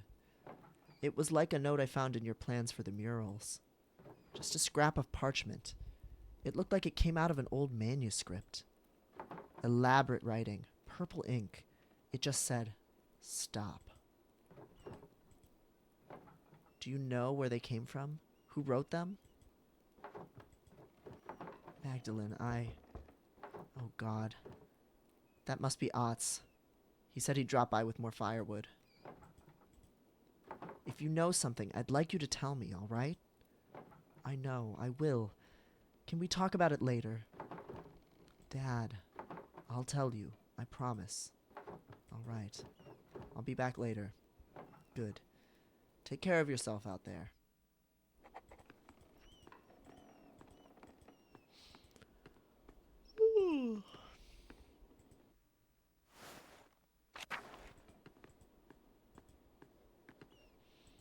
I don't want to have to deal with Otz. Oh, yes, I got the shawl on now. That's so cute. Morning, Magdalene. Morning, Otz. Cold out, isn't it? Freezing. Makes me envy Nico, able to stay inside all day. Even Endris has his forge to keep him warm. Anyway, here. I brought some firewood for you and your dad. Thank you, Otz. You're welcome. So, how's your dad? You think he can join everyone for Christmas Mass? I think he'll stay in bed tonight. I'll do my best to be there. I need to keep working on the mural, though. I'm working on the final section. About the peasants' revolt, right? It feels weird to talk about. It affected Tassing so much, but we were just kids. I can't remember what happened, since I was just a baby. I never even knew my dad. That's what makes it difficult.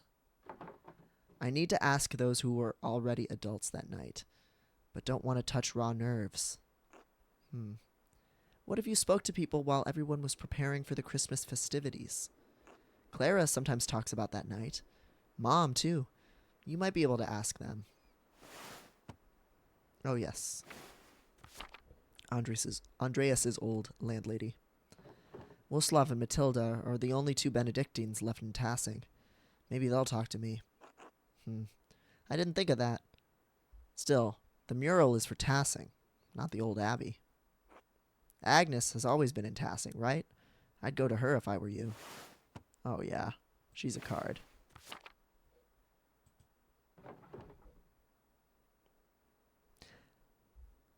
Dad said she'd help bury everyone who died that night.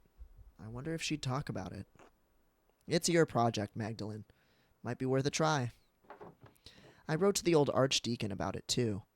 He thinks that the Baron's murder and Otto's death are connected to the revolt. The who? The man who came to Tassing for the Baron Rothvogel's murder. What about him? He was the judge from the Baron's murder. What if all the deaths in Tassing are connected?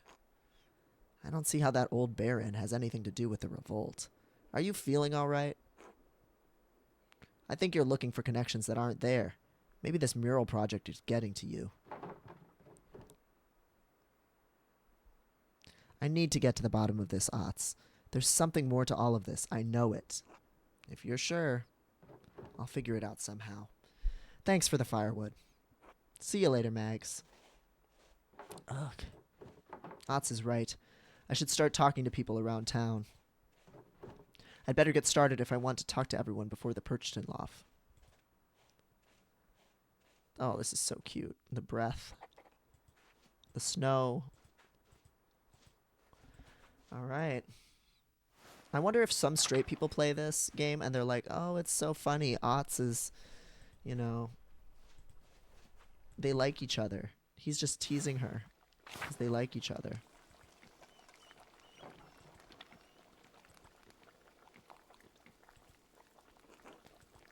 Okay, nothing to do over here.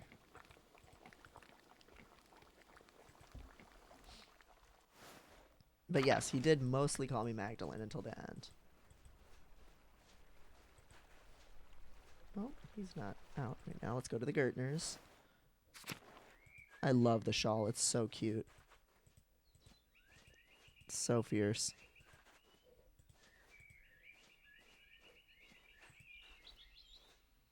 My hetero-cis friend played this and was like, Otz is so annoying.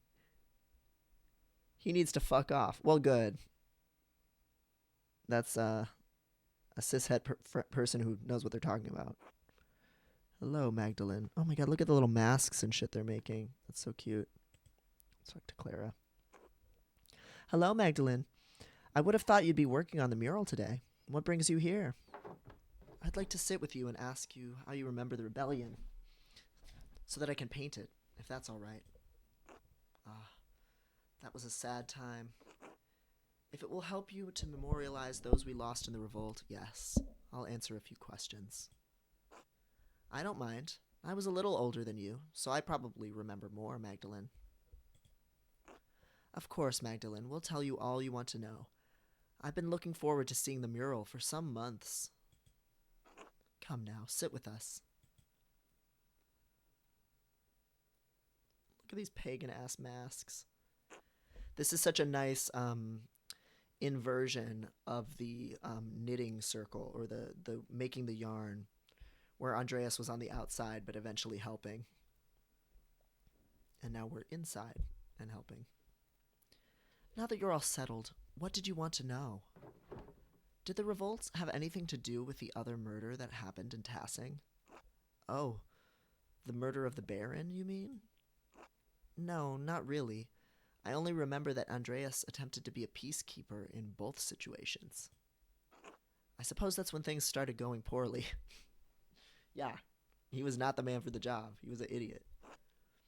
Yes, after Prior Ferenc was discovered as a witch, people weren't as willing to trust the abbey anymore. Then the abbot became more severe. He didn't like that the prior's death rattled his control of Tassing. I still think that the old prior cursed the town. That's when the crops started failing. I don't know about any of that, but his taxes and restrictions and his attitude toward us became harsher after that.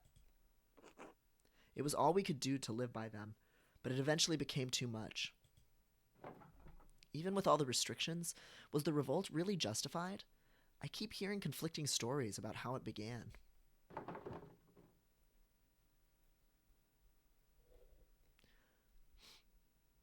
I thought the peasants stormed the abbey unprovoked, and the Landsknecht had to be called in. That's not how it happened. He wasn't there at all, was he? He's just some well-to-do noble who hates the idea of peasants having anything. Now, Ursula, let's not be unchristian in the matter. There were so many other revolts going on at the time, and Curceau was not an uninfluential abbey. Sin abounded on all sides, and I won't deny that many mistakes were made that night, but We did everything we could to keep things from getting violent, but the Lord had other plans. I remember how sick and hungry I was all the time. Grandpa kept saying it hadn't always been like that. All was fine until one of the brothers killed Otto in retaliation for finding out just how corrupt the abbey was. Well, my husband wouldn't let that rest. We all wanted justice. When that soldier arrived and threatened us, all the townsfolk pulled away, except for you and Ulrich, Gret. No, Clara. I'm afraid even I was intimidated and begged Ulrich to leave the matter be. My husband alone stood with the peasants.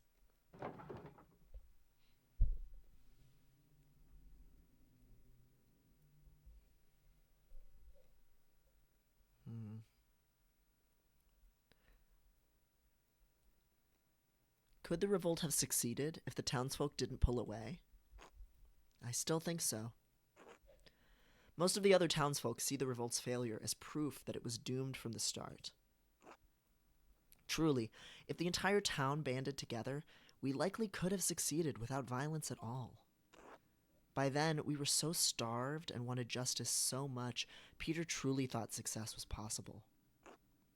There was still some discussion. Ulrich and Andreas wanted peace. Then that fucking Miller protected that tonsured bastard. He always hated us, thought he was better than us. Ursula, language. What, Mom? It's true. Lenhart even shot Ulrich out of nowhere. It was unprovoked? Yes. Lenhart always did hate the rest of the townsfolk, and he would take advantage of anyone he could. My husband sought peace to the last. He was a martyr to us. She's not animated right now, Clara. Wonder if that's a glitch. I think the Millers shot Ulrich to retaliate, but after that, Peter couldn't be stopped.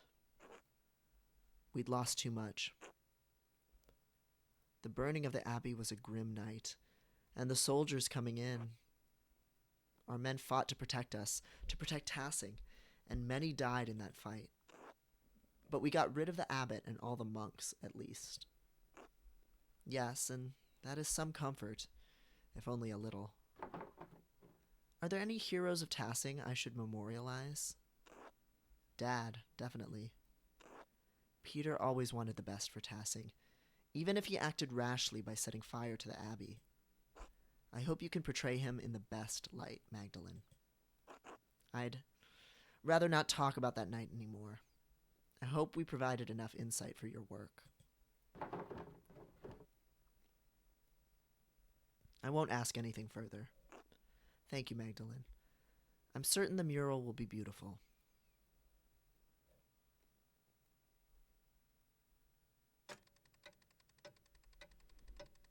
Oh, she went back to her bed. Okay. A little bit more info. Yeah, Greta's just not animated for some reason. But her facial expressions were still changing. It's weird. Alright, let's ask Waslav and everybody over here. The Bowers are locked up for now.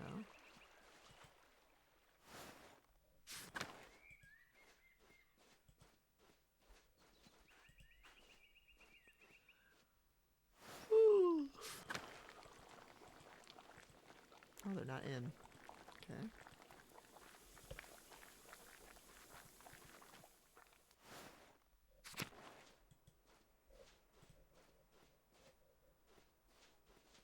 Their house is locked up too. I guess probably a lot of people are in town, huh?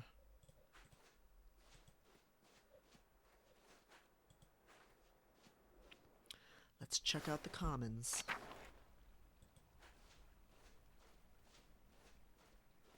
Did I already go in here?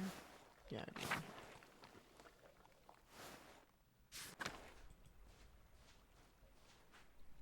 They did a really solid job overall, like differentiating all the townspeople and giving you a lot of different tools to figure out who everybody is. But it is still a little bit hard sometimes to remember the last names and stuff. Here's the Albans. Nobody's at home. Some of them are in the tavern. Or the inn. Okay. Let's see the Steinauer. There we go. We got some more ladies working, and I know we were supposed to talk to Agnes, so perfect.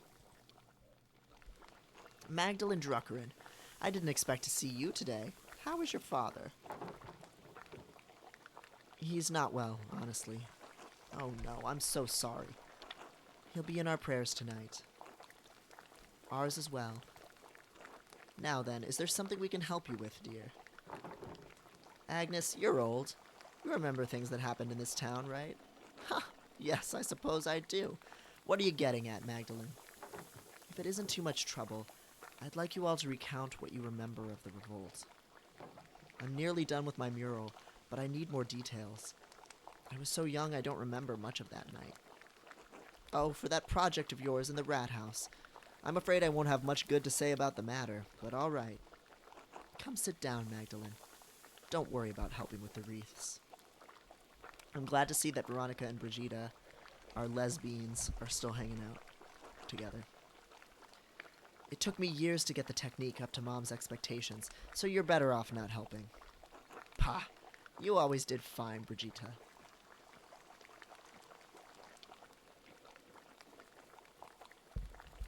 So, Magdalene, what do you need to know to finish the mural? I was hoping to ask you more about the revolt. All I can remember was the flames when the abbey burned. What part of the revolt? The abbot starving us out of house and home? Otto's murder? I doubt that would be a good painting.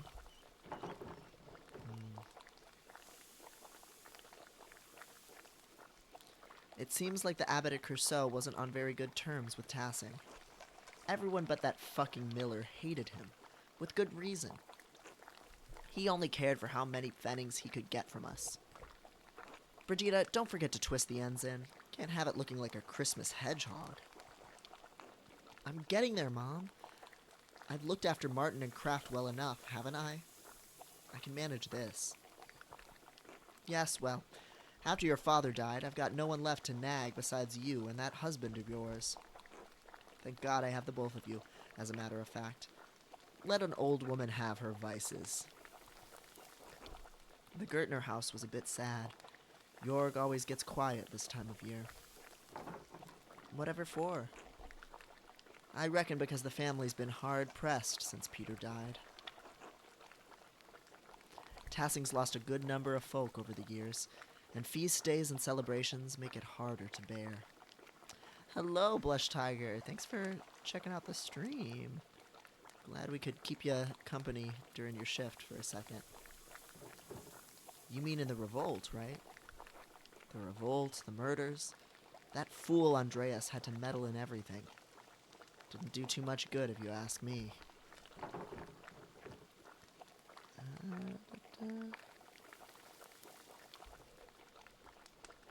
Andreas Mailer, the artist? I thought he was my dad's friend.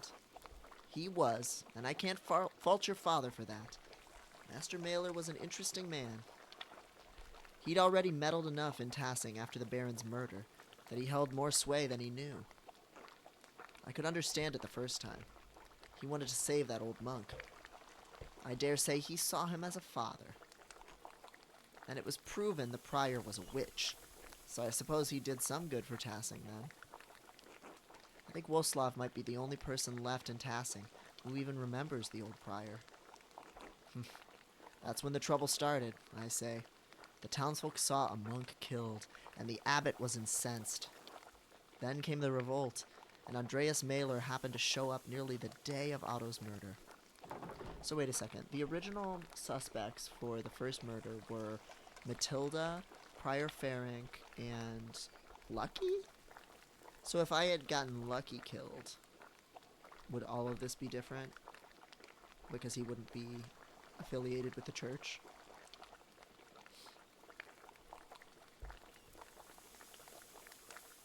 Yeah, would it be completely different? Oh, shit. Oh, fuck.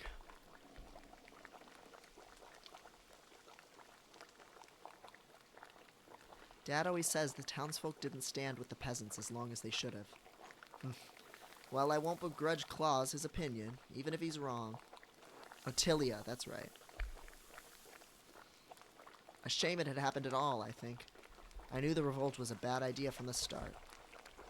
Old Woslav would be the only one to know what happened inside the old church now, before the fire.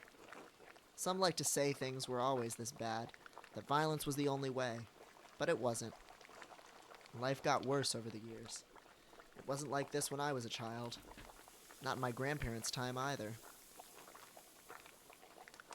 Sure, the abbot was pinching the townsfolk and the peasants were suffering, but to go against the church?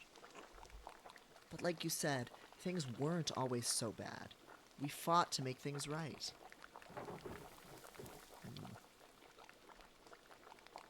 It doesn't seem like things have gotten much better. They haven't.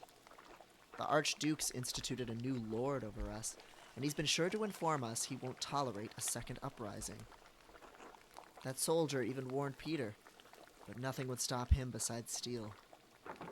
So, nothing got better? At all? No, not as I see it. The Lord is just as severe as the abbot was, and threatens force at every turn.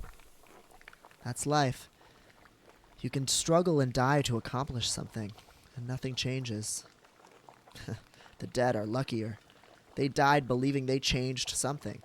We're stuck with the harsh reality. This is all you've known, Magdalene. You've grown used to it. We all have. Thank you for sharing your story with me. It's important to share our suffering with the younger generations. Maybe they can change something. Good luck on the mural, Magdalene. Good luck, Magdalene.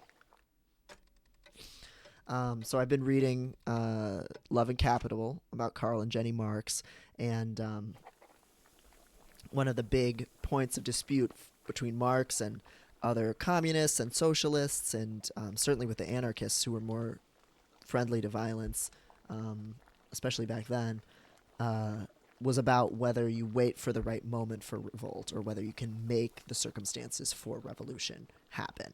And Marx was a big believer in you have to wait for the exact right circumstances and have enough, like, I guess just worker class consciousness and education and things like that. But there's all these moments that come up throughout history in the 1800s, throughout his lifetime, whether it's in France or in Prussia or wherever, where there's like a lot of outrage. There's some inciting incident, something that that leadership does, something that the monarchy does, something that industry does that gets the workers really pissed off, and there's rebellion and fighting, and there's just kind of always this debate about, is this the time to really push for a revolution? Should we use violence, and what's the scale of it? And is this enough of an inciting incident, or do you need more than an inciting incident? Do you need people to know what comes next? And it's interesting because we still have the same kinds of conversations today, except we have somehow even less momentum. Even something with I almost just called him Lucky Luciano. What's his name? Luigi Mangione. Even something like that, like it doesn't, as cool as it was and as hype as we all are about it, and as much as people are going to stand in his like defense in the court of public opinion, does it have the teeth to go anywhere politically by itself? And it's like, well, kind of seems like not, but how do we get there? I don't know. That's just something that their conversation about the revolt really makes me think of, is like these moments of outrage that bubbles over, and then there's immediate subjugation and subduing of the people who revolted. And a lot of times that's enough to really quash whatever potential was there. And how do you avoid that? Can you avoid that?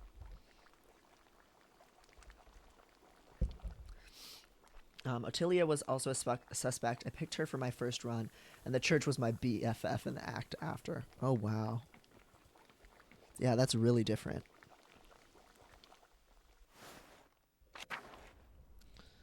Very different. Did we go in the Albans? I don't think Red had anything to say. Oh, everybody's gone. I was wined and dined and lived pretty in the pretty guest house. Oh, wow. That's really different.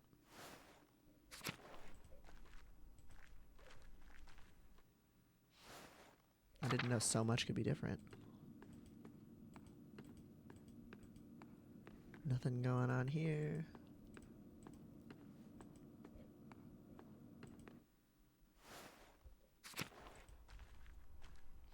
Stoltz's drunk ass. Everybody's leaving their house unlocked. He has such a nice house. With that doctor money. There's the ale. Baltus Workshop. I wonder if we can do another lesson soon. Ah, if it isn't Mistress Magdalene. Hello, Baltus. Hello, Naziu. How are your inventions coming, Baltus? Oh, very well, thank you. I was just showing Naziu how our rat house clock works on one of my smaller prototypes. It's a fascinating process, truly. I had never considered that one man could make something so complex by himself. Well, you do have to account for Endra's help in smithing the parts, and Ott's building the framework to hold it, too. True, true. I had a great deal of help in mounting and affixing the clock. See, but you are the one to affix the time, Balthazar, and you are the one to ensure the clock goes on ticking. You are too modest here in this simple alpine town. You really ought to come with me to Genoa. Oh no, I'm far too grounded here to manage that, Naziu. Then I shall be forced to visit every year to settle your accounts, and while I do, remind you of your genius.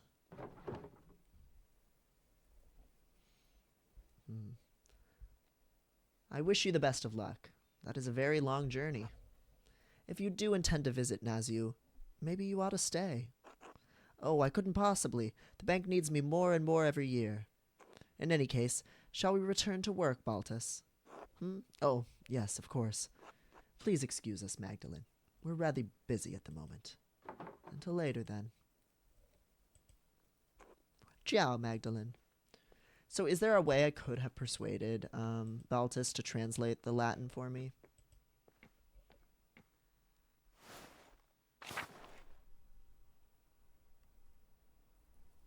It looked like there was a small portrait of St. Moritz in the middle. But I think the rest is going to be bigger.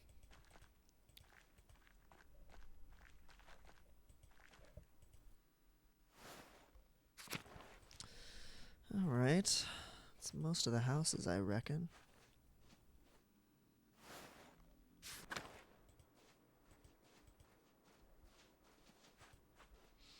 Our Lady of the Labyrinth. I think Naziu is snowed in. Can I convince him to stay? It seemed like maybe it was going to go that way. I was going to tell him to stay with his daddy boyfriend, old daddy boyfriend. Oh, the kids. Hello, Maglin. They're cute. Little scamps. Oh, oh no, that's just to the meadow. I still can't go to the ruins. Dang.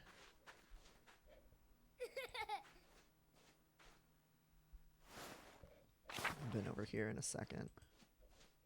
But there's nothing. He was like, I'm definitely leaving before the snow, and here he is in a Hallmark snowed-in situation. Oh my god, speaking of, I just watched Adult Swim Yule Log 2. I don't know if any of y'all watching this know about this, but last year or 2 years ago, last year was when I found it, Adult Swim released a Yule Log, but it's not just a film of a log with music playing. There's like a whole plot that like happens. Like there's like a murder that happens off screen while you're staring at the Yule Log, and then it turns into this very absurd, kind of like Too Many Cooks kind of situation. Or this house has people in it, if you've seen that on Adult Swim. This like horror movie about a Yule Log that like murders people. Very stupid. Very fun. And they made a sequel that came out this year for this Christmas, and it's a resurgence of the Yule Log, going after the kind of final girl who survived the Yule Log massacre from the last film. But it's also half Hallmark Christmas movie. So she keeps shifting in and out of this very like warmly lit, silly, small town where all of these hunks keep bumping into her and trying to date her. And then whenever the log comes back, the color grading completely shifts to something darker and gloomier and bluer and like more horror movie. And she has to like fight off the Yule log, and it like alternates back and forth between like Hallmark movie and like Yule log massacre horror movie. And it's honestly the best color grading I've seen in a fucking movie in like a decade. The way it like shifts between, in the same scene, Hallmark lighting versus horror movie lighting. And it's just a really fun little send up of like the Lifetime Hallmark Christmas movie genre. Really stupid. A great thing to just like make your relatives watch at Christmas. I hope they make a third one. God bless you, Magdalene. Hello, Magdalene. Yeah, the baby laughs are really cute. Where's Staub? Where's their dog Staub? Or Staub 2?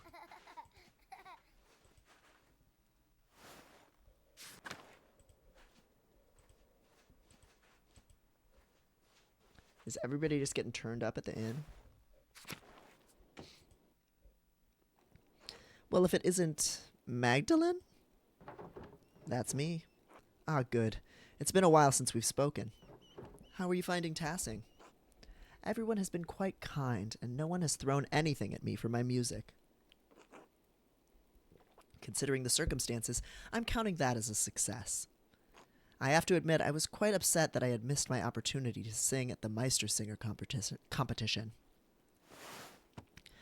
Meistersinger. Members of a guild for lyric poets, composers and singers of unaccompanied art songs. Meistersingers perform in regular competitions, often held at a rat house or church.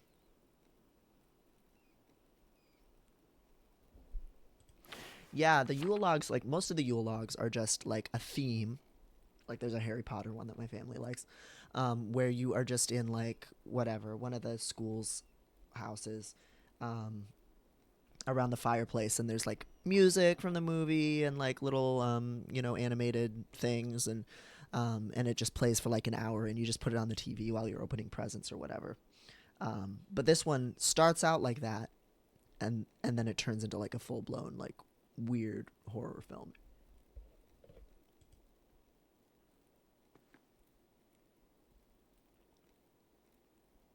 He practiced so much for it.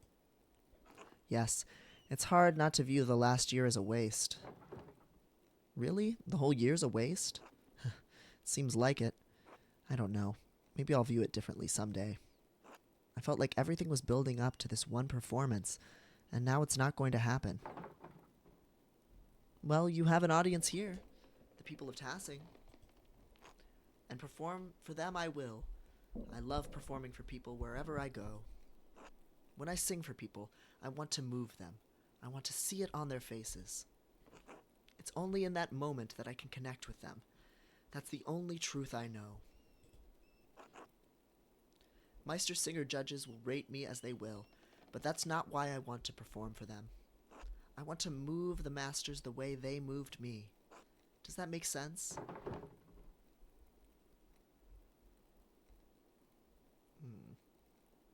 I suppose. I make art for my own satisfaction. But certainly if travelers didn't enjoy the art your father prints, they wouldn't buy it. I suppose that's true. Consciously or unconsciously, we're all shaped by those who came before and those who surround us. I'm sorry. I'm just feeling a bit melancholy, I suppose. Cheer up. Christmas is here. Of course. In our darkest hours, the birth of our Savior reminds us that dawn will follow. Perhaps the Christmas feast will lift my spirits. Will I see you there? Absolutely. Almost everyone in town should be there. Then I look forward to it. Until then.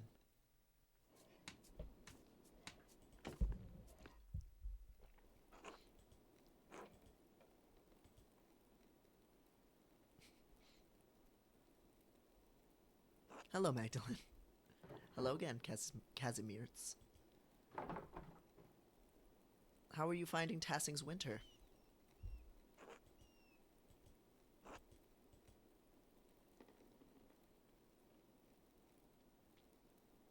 Colder than Würzburg. People are nice. Are you looking forward to going home when the pass is clear?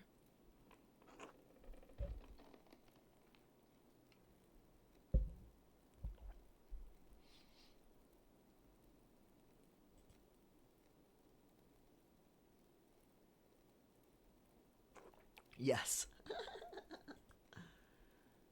Oh. Still writing.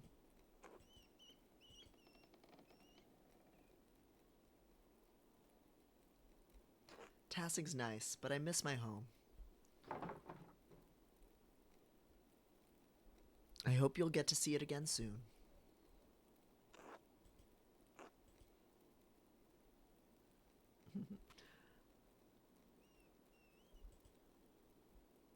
I love how they really draw this out. Thanks. I look forward to hearing you later, Kazimierz.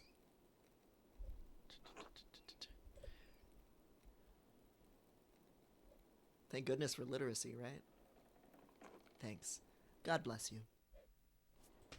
Love it. Everybody's here. Hello, Magdalene. Hello, Hans. Did you need something? How are you doing? Fine enough. Weather's getting colder. And the family? Healthy and hardworking. Simon's taking care of the winter provisions. He's a good boy. Proud of him. And you know how beautiful and kind-hearted Judah is. Just like her mother. I don't know how I got so lucky. She's a miracle. She will marry a good man soon, I'm sure. Do you have someone in mind? That young Otz is a good man, I've noticed. I could say my true opinion, but I'd rather pass Otz off to someone else, so I'll say he's solid enough. Takes after his father. All the same, when Judah has children one day, they'll be beautiful and kind like their mother.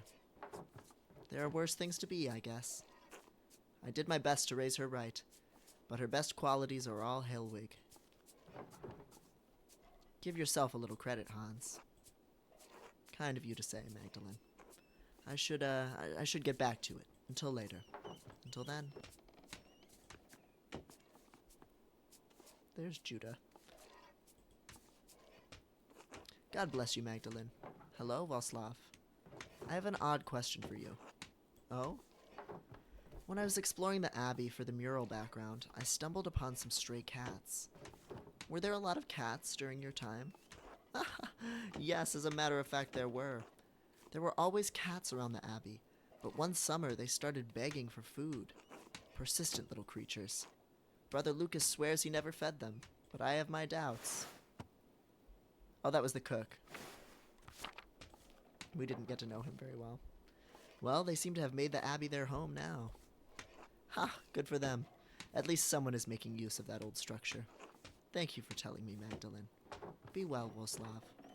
God bless you and your father, Magdalene.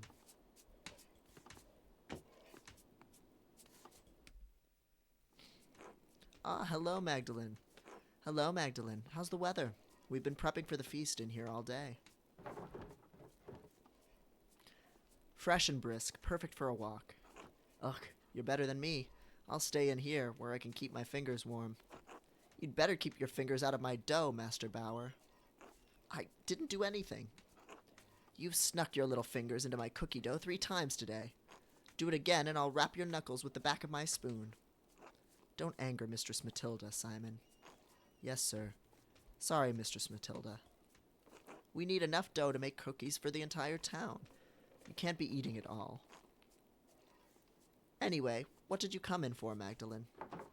I was hoping you could tell me what you remember of the revolt. I was too young to remember much of it.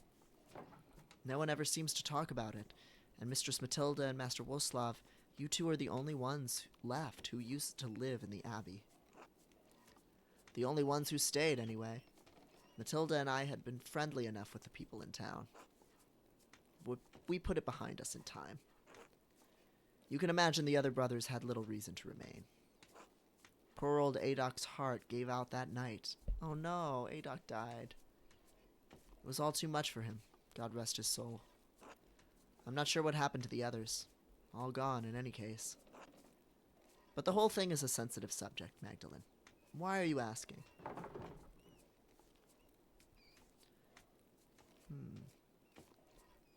I've talked to some others in town, but all the stories seem to conflict. I want to hear your perspective so I can paint the mural. There was so much going on that night. No wonder everyone remembers it differently. Wait, Magdalene, here. Come cut out cookies with me first. That way we don't fall behind while we chat.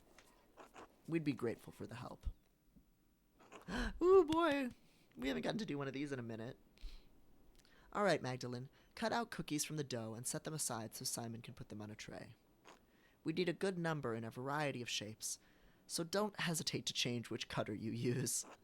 We have to have enough for the whole town, after all. I used to be a master at this, at really making the most of the dough. Why is it not going in?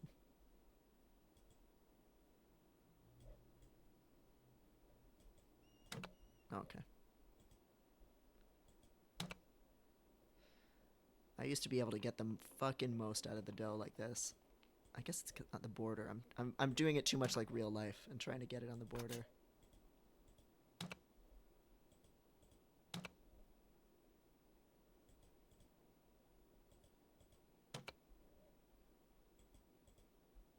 Yeah, I can't quite do the border of it.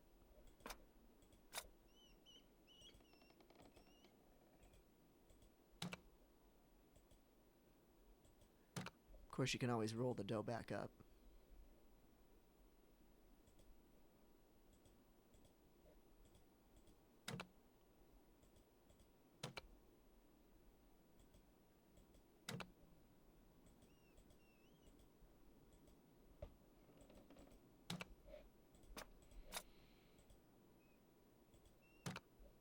Ooh, that one has a little... Oh, they all have little shapes on them. That's sweet.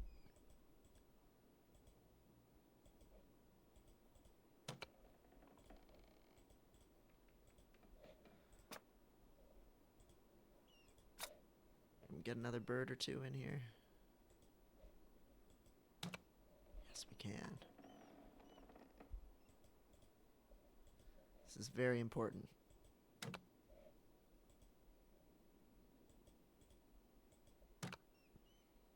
That's probably about the best we can do.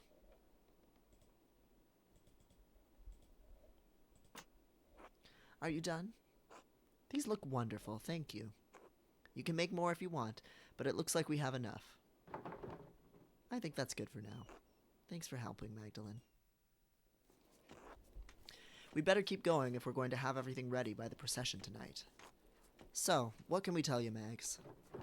I heard the Landsknechts came into town before the revolt and warned everyone to leave the abbey alone. Could things really have been talked out, or was it too late by then? There were some people who wanted to talk. Master Mailer worked hard to keep the peace, but after Otto was killed... Oh, Andreas. A shame how he died. We at the monastery were fond of him.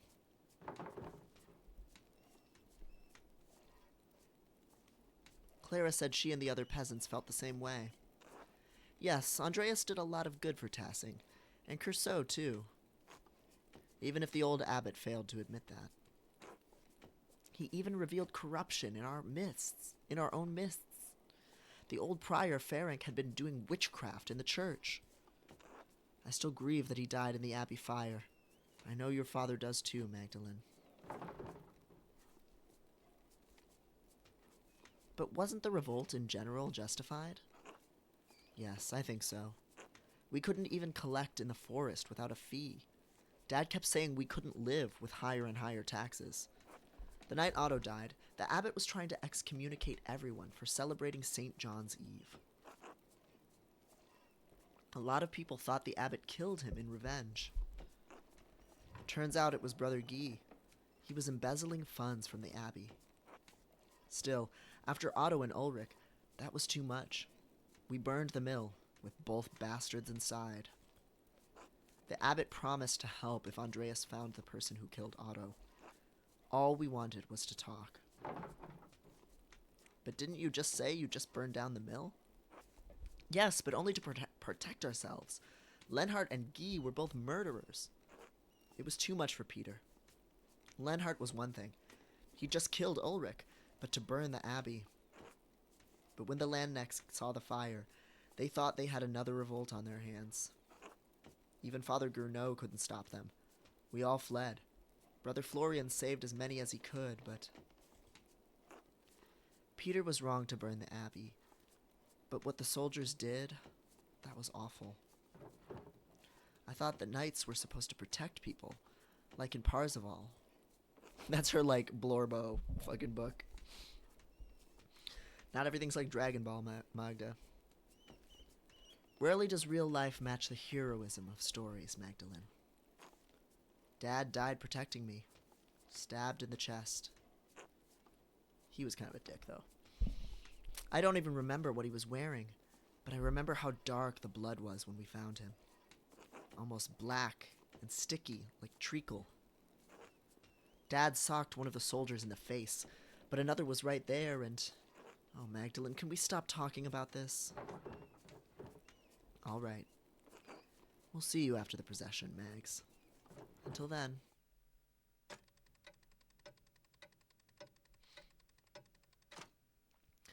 For someone who was just a child and barely remembers any of it, it's just all such a blur. Time to go to the commons for the Perchtenlauf.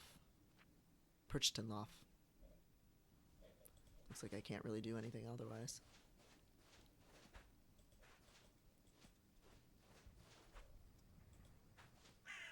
The valley looks so beautiful covered in snow.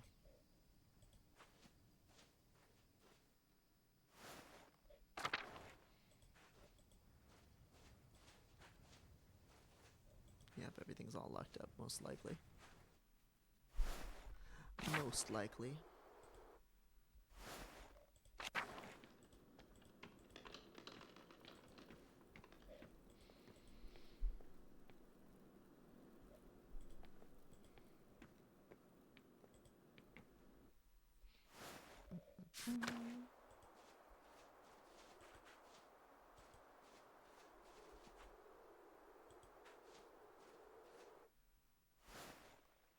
Oh my god. There's so many characters. Christ, it's too damn cold. Oh good, you made it, Magda. I was getting worried you would miss the procession. I've been so busy trying to finish the mural, I lost track of time. Well, be sure to take some time to relax tonight. It is a feast day, after all. Shh, it's starting. Oh, Artemis looks so lovely. I'd love to be the bright saint one year, leading off all the demons into the woods. Oh, this is so cool.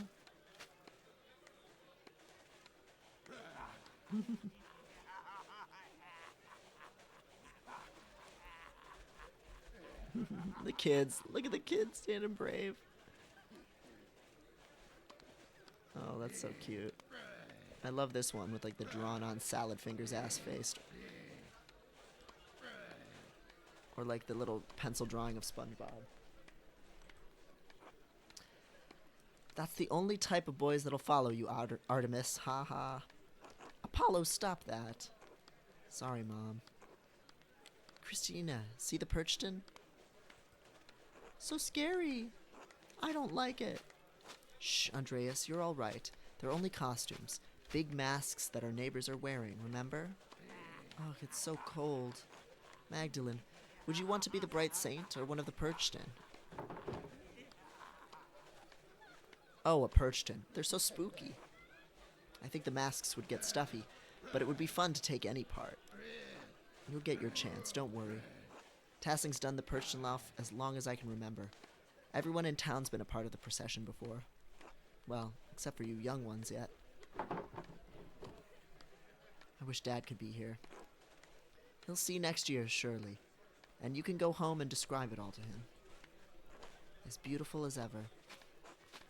As goddamned long as ever. Well, at least we're going to eat after this. Oh yeah, now they're throwing the fuck down. Oh hey, Mags. Magda, whatever. Mags. You made it. I was worried for a minute you'd skip out on the fun. Merry Christmas, Mags.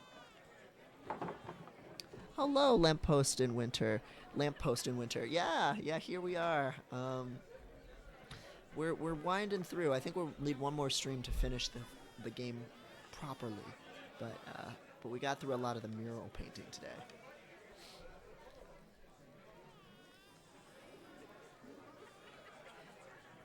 Merry Christmas, Otts. Look, Baltus made a special batch of beer, and I heard you made cookies, too.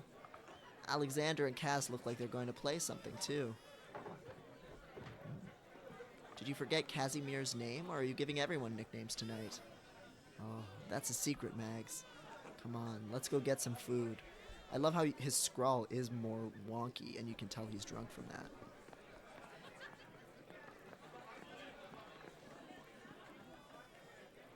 Ahem.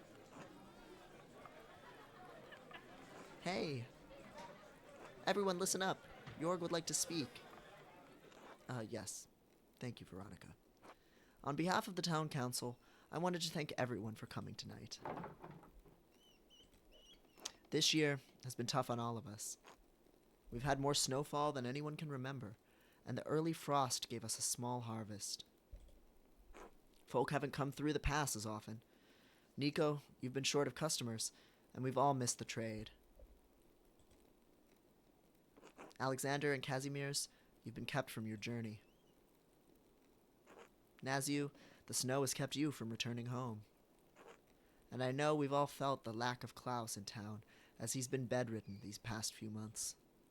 And yet, the Lord has blessed us with each other, cheerful guests, and good company. Cheers. Amen. Thanks be to God. God bless. Even though this season has been rough, God knows we still have a lot to celebrate this Christmas. Endris, you've made tools we couldn't have gone without. Just practicing my trade. Dr. Stolz, you kept us all in good humors. A proof of my experience, Jorg, in such cruel weather. I thought this was from the town council, not to it. That's Werner. He can't go a day without someone puffing him up. He literally needed one more compliment so that he wouldn't become an alcoholic. Magdalene, you've painted the mural for us.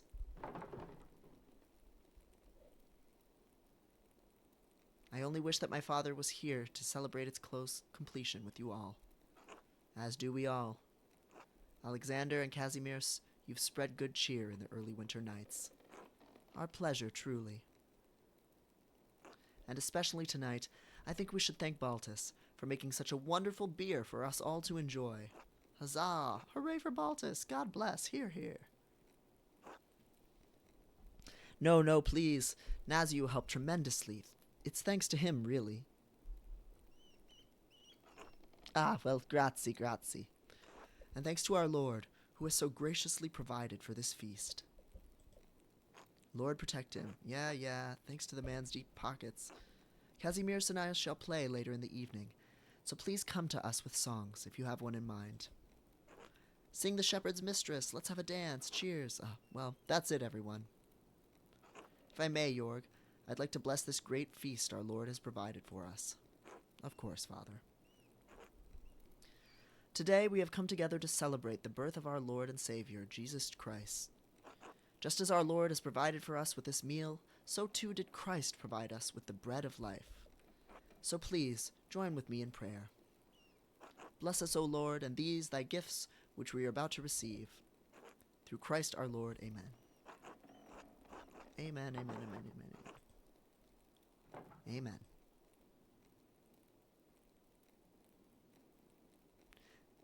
Now please, everyone, I know Baltus made a fine beer, but remember that temperance is a virtue. Celebrate the Christ child as though his manger were here with us.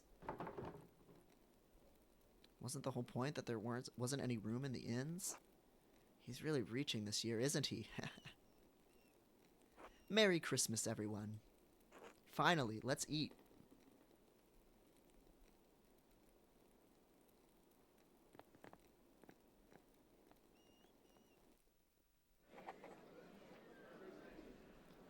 All right. There's a lot of people to talk to. And perhaps all will be revealed in this one. So I think this is a good stopping place. because I think after this it's going to be the long haul through to the end game. So let me switch to just talking solo here. Let me exit out of the game also. Real quick. Quit the game. This was lovely, as usual. Such good writing. Such wonderful characters. And reflections on history and art and relationships and all kinds of good shit. I just continue to just adore it. Let's see if we can find somebody to raid who's streaming right now. Yeah, thanks for watching. You guys have seen basically the whole game through, Maddie. But from everything Lysander is saying, there's so much that can be so different. So I think there's plenty of replay value for all of us. Oh, let's see. Anna Valens is streaming right now. So maybe we'll send y'all on over to her. Yeah, everyone buy the game. It's so good. Am I going to defeat the evil boss next time? Yes, I think, I thought it was going to be the church, but I guess I'm going to defeat the wall by painting a mural on it, and that's going to be really good. Thanks for being here, ECAT. I'm glad you enjoyed. This game is really lovely if you haven't seen it yet. There's VODs on the channel, so you can watch the old recordings. Eventually, I'll put more of them on the YouTube. And I think, we'll try to knock one more of these out at a European time, European-friendly streaming time, because I'm certain the next one will be the end game. So, yeah, thank you so much, everybody, for being here. Thanks for being here, Seb. Thanks for being here, Lysander. Good shit. Merry Crimbus. How apropos. Happy New Year, etc. Happy days off work, regardless. Yeah, we're going to go see Anna Valens, who, if you've read my writing, I think she's super cool. She's a writer about sex and tech and asexual erotics. She's a giantess role player. She's a VTuber. She's really cool. And she's playing Deadlock right now. So go be nice to her and say hi. Bye.